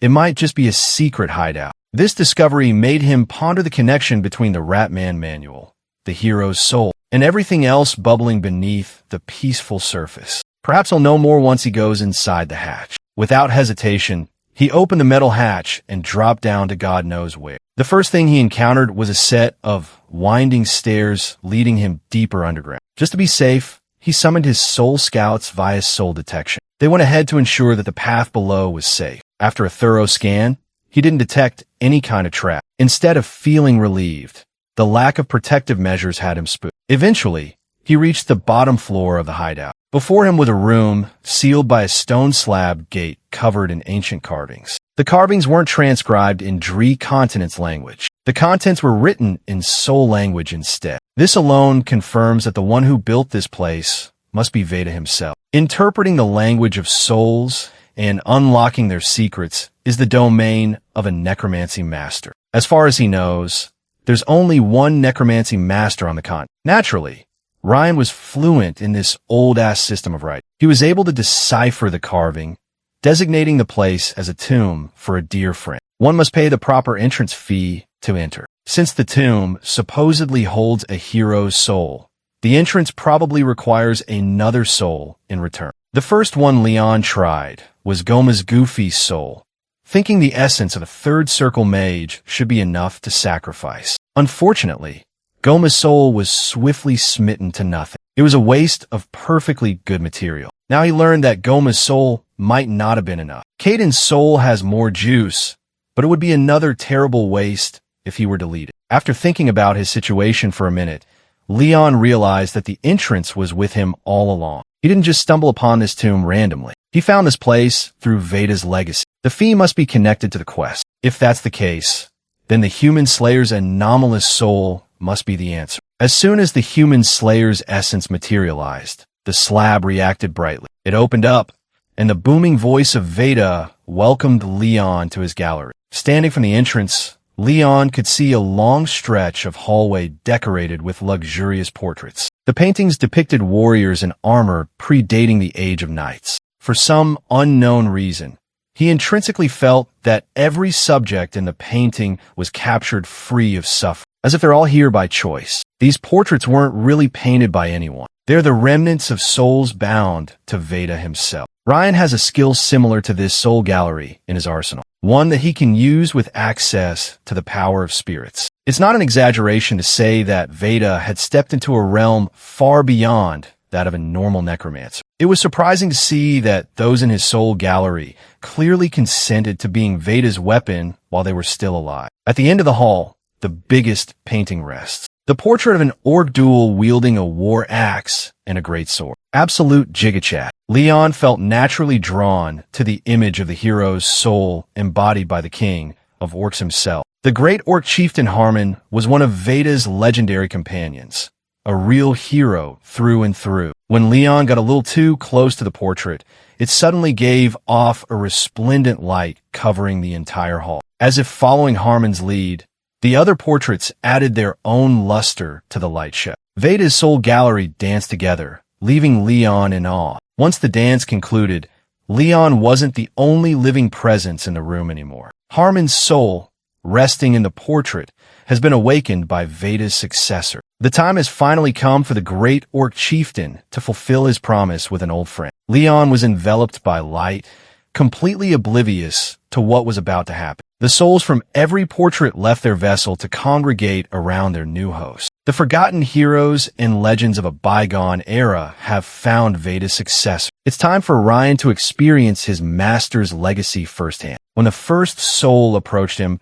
he realized his mistake immediately. He did this whole quest line out of order. Ryan wasn't supposed to get this reward until the very end. Now he must endure the cumulative power of restless souls, forcing themselves into his body. The pain was intense and instantaneous. His screams filled the empty halls as he cursed himself for being so stupid and rushing. The stone gate, covered in soul language, was supposed to be a trial to be conquered later down the line. He was only able to cheat his way in because of his pre-existing knowledge of soul language. Harmon's tomb wasn't supposed to open yet, but Ryan will have to make do. Thankfully, his vast knowledge of Edian could get him out of this bind. The souls of forgotten heroes continued to enter his body, voluntarily submitting themselves to Veda's disciple. At this point, the pain was starting to become unbearable. He's been focusing on leveling up Hand of Death, so the capacity of his soul gallery hasn't caught up yet. He has already reached the max cap. The overflow of souls made him feel like he was about to burst. Kindalak, Alfonso,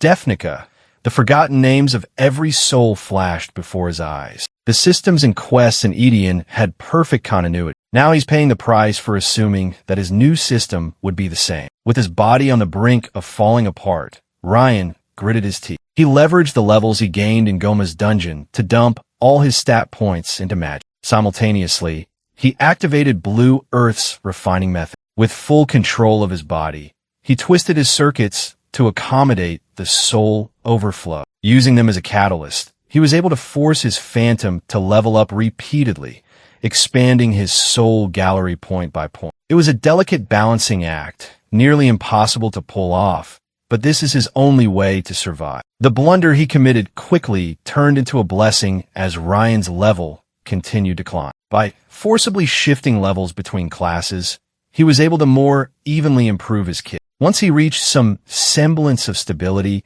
he tinkered with his body circuits. In doing so, he will be able to draw more spiritual power from the souls within Veda's gallery. He was basically expanding his capacity by force. Ryan had never locked in harder than this. When the congregation of souls finally died down, he dropped back into the ground. Looking around, the pristine hall of portraits had been thrashed. He sat his ass down and caught his breath for a minute. He was bleeding from every orifice, but the risk justified the reward. For starters, his soul gallery grade increased significantly. Normally, Veda's successor was supposed to use pure magic to receive this power, but he managed to pull it off through manipulation. The souls trapped in his body filled out about half of his new gallery. All that's left is the big dog at the end of the room. One way or another, Harmon's promise to an old friend must be fulfilled. Considering that his soul gallery is only half full after that grueling process, perhaps taking on the Great Orc was feasible. He recognized that Harmon's soul is on a completely different scale from the ones he had absorbed early. Even though he did things out of order, everything worked out in his favor. With rock-solid resolve in his eyes, Ryan invited Harmon's soul to enter him. Right away, he was almost knocked down by the intensity of Harmon's entry. It took a long time to fully suck every bit of soul power out of that old portrait. The painful process ended with Ryan unconscious on the floor. When he woke up, notifications filled his vision. Harmon's soul is secure. Veda's disciple has obtained a hero's soul. He sat up and scanned his whole body for anything odd. Thankfully, the only odd thing was the deactivation of the Leon disguise he maintained through body control. Inside his soul gallery, he could sense an imposing figure slumbering within. It was Harmon's soul. He was granted plenty of EXP, and all his stats have increased drastically. In addition, he acquired Harmon's gauntlet. Surprisingly, putting on his new legendary weapon came to him intuitively. Aside from the material rewards, the Legacy of Veda quest has been updated. His next task is to find the remaining legacies of Veda scattered across the continent. Furthermore, a new quest was added to the list. It was an ominous warning to prepare for Arcan. He just narrowly escaped an untimely death, yet the threat of Arcan is just around the corner. Ryan wasn't ready to say goodbye to his Leon persona just yet. He put his disguise back on and left Veda's hideout. Leon met up with Lavin and returned to the village together. At the inn, The villagers, including Old Lady Sarman, welcomed them as heroes. Sarman was so grateful that her tears wouldn't stop flowing. Like usual, Leon insisted that he was just doing the job he was paid to do. The innkeeper, who never suspected him of being the assassin sent by Martin, was a bit embarrassed for being so clueless. Now Leon was celebrated by the locals as a true hero of college. Thanks to the rescue efforts, one of Sarman's sons survived. He's now recovering at the safety of their home. Leon made sure to credit Sarman's other son, the shifter Ratman, for his sacrifice that led to the survivor's rescue. Technically, he was the one who killed the detestable Goma. Now that he's done with his quest, Leon surrendered the heirloom ring back to its original owner. The gem's color changed for a reason, but it's still the same ring. Old Lady Sarman didn't take the ring back. Instead, she shared a story that goes back hundreds of years to the time of the Black and White War. Back then, a black mage once appeared in this area. It slaughtered the people and easily took over the Lord's castle. The Black Mage's terrible reign was ended by a brave hero who burned the Black Mage to ash. That fearless man gave the heirloom ring to an ordinary farmer who risked his life guiding him to the castle. The ring in Leon's hand was the same ring handed down by a hero to a humble farmer. Based on that story, Leon could see a clearer picture of what really happened back then and why the map to the hero's soul was hiding in such a remote village. Legend says the ring would change color once it found its true master,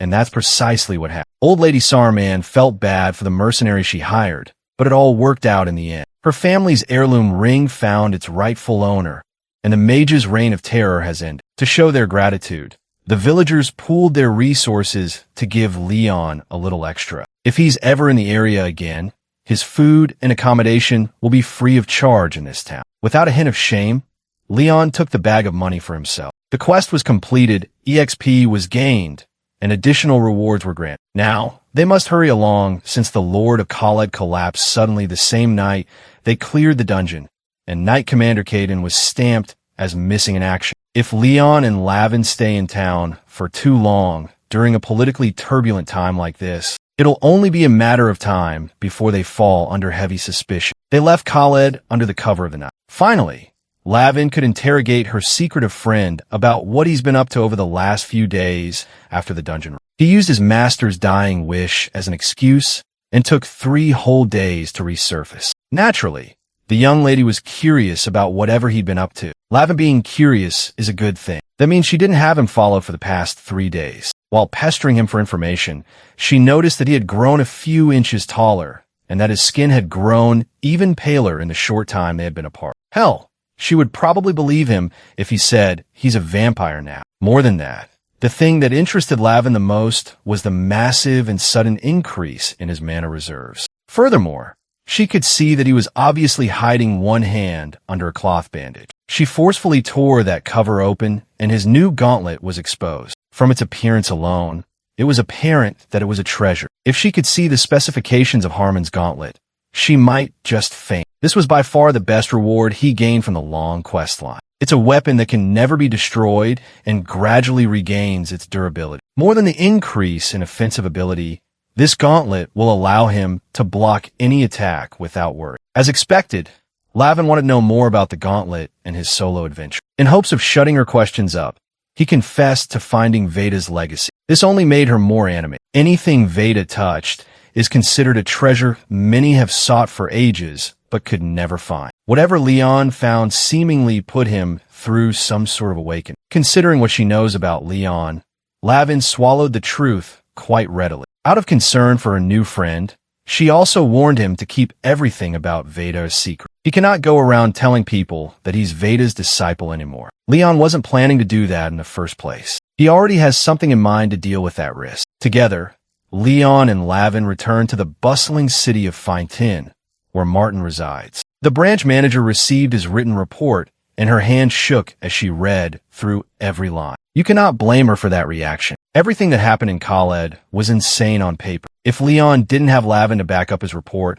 it would be hard to believe what he went through. It's only been a few months since a young man named Leon joined Martin, beating every record. He seems to have matured by several years, shedding his boyish looks and adopting a more manly aura. The branch manager caught herself thirsting after a boy at a growing age and shook her head to stay focused on the issue at hand. She thought giving Leon an absurd mission would lead to some kind of failure. The world of assassins is not easy. This test was originally meant to teach him that. Even then, she did not account for the involvement of a sword expert of all things. Leon already surpassed expectations by returning in one piece. The fact that he got rid of Goma and the crooked lords involved was just a gigantic cherry on top. Eager to help her friend, Lavin co-signed every word in the written report as Leon's auxiliary support. No one else in the room knows her true identity aside from the branch manager. She could see his success making sense if the daughter of Asen stepped in to help. Lady Lavina orchestrated Leon's assignment to Khaled after all. Unexpectedly, Lavin claimed that she was nothing but a burden, and Leon did all the work. The only noteworthy assist on her part was disarming some random traps. As for clearing the dungeon, assassinating Goma, and fighting the sword expert Commander Caden head-on, that was all Leon through and through. The other assassins listening in on the meeting found her account of what happened utterly unbelievable. Caden is a well-known commander of the Khaled Knights. He wasn't some chump with a sword. The branch manager's job just got even more complicated factoring that in. With a firm tone, she asked if Leon had eliminated someone who wasn't on the target list. Lavin doubled down on her first-hand accounts about how Leon killed both the mage and the sword expert, completing the mission successfully. Doubts were growing about whether a 13-year-old kid could really achieve all that. Forget about 4th class. What he accomplished could pass a 3rd class or higher evaluation. The branch manager refused to believe that Lady Lavin didn't step in to help. Even though she's still hostile towards Leon,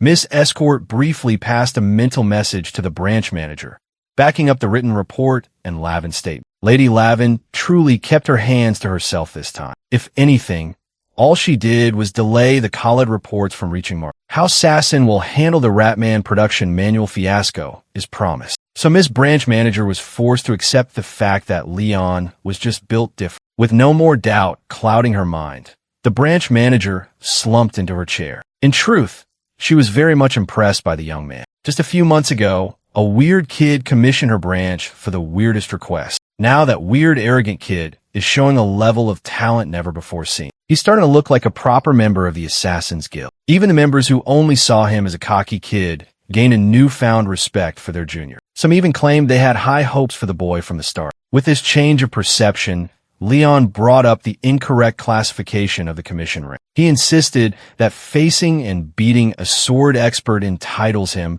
to more than just a 4th-class promotion. He even implied that the branch manager must have given him an impossible mission on purpose. The members tried to scold him for disrespecting the boss, but the branch manager shut them up real quick. She argued that unexpected variables will always be a part of missions. She cannot be blamed for the lack of proper intel. Still, they're talking about a villainous knight commander here. This is not something Martin can just brush off as an insignificant and unexpected variable. If the branch manager didn't know about such a dangerous variable, that's arguably a worse look for her. If that were truly the case, this would be nothing short of incompetence on her part. Calling the boss incompetent was the final straw that made the Martin assassins hostile. One member, Somin, an assassin awaiting promotion to 3rd class, charged at Leon with the intent to harm. He welcomed the incoming fist readily, dodging out of the way with a quick step back. With enough space to work with, Leon swatted Somin's hand away. He followed the slap with a nasty armbar that threatened to break the hot-headed assassin's arm. Somin gritted his teeth. His pride prevented him from tapping out.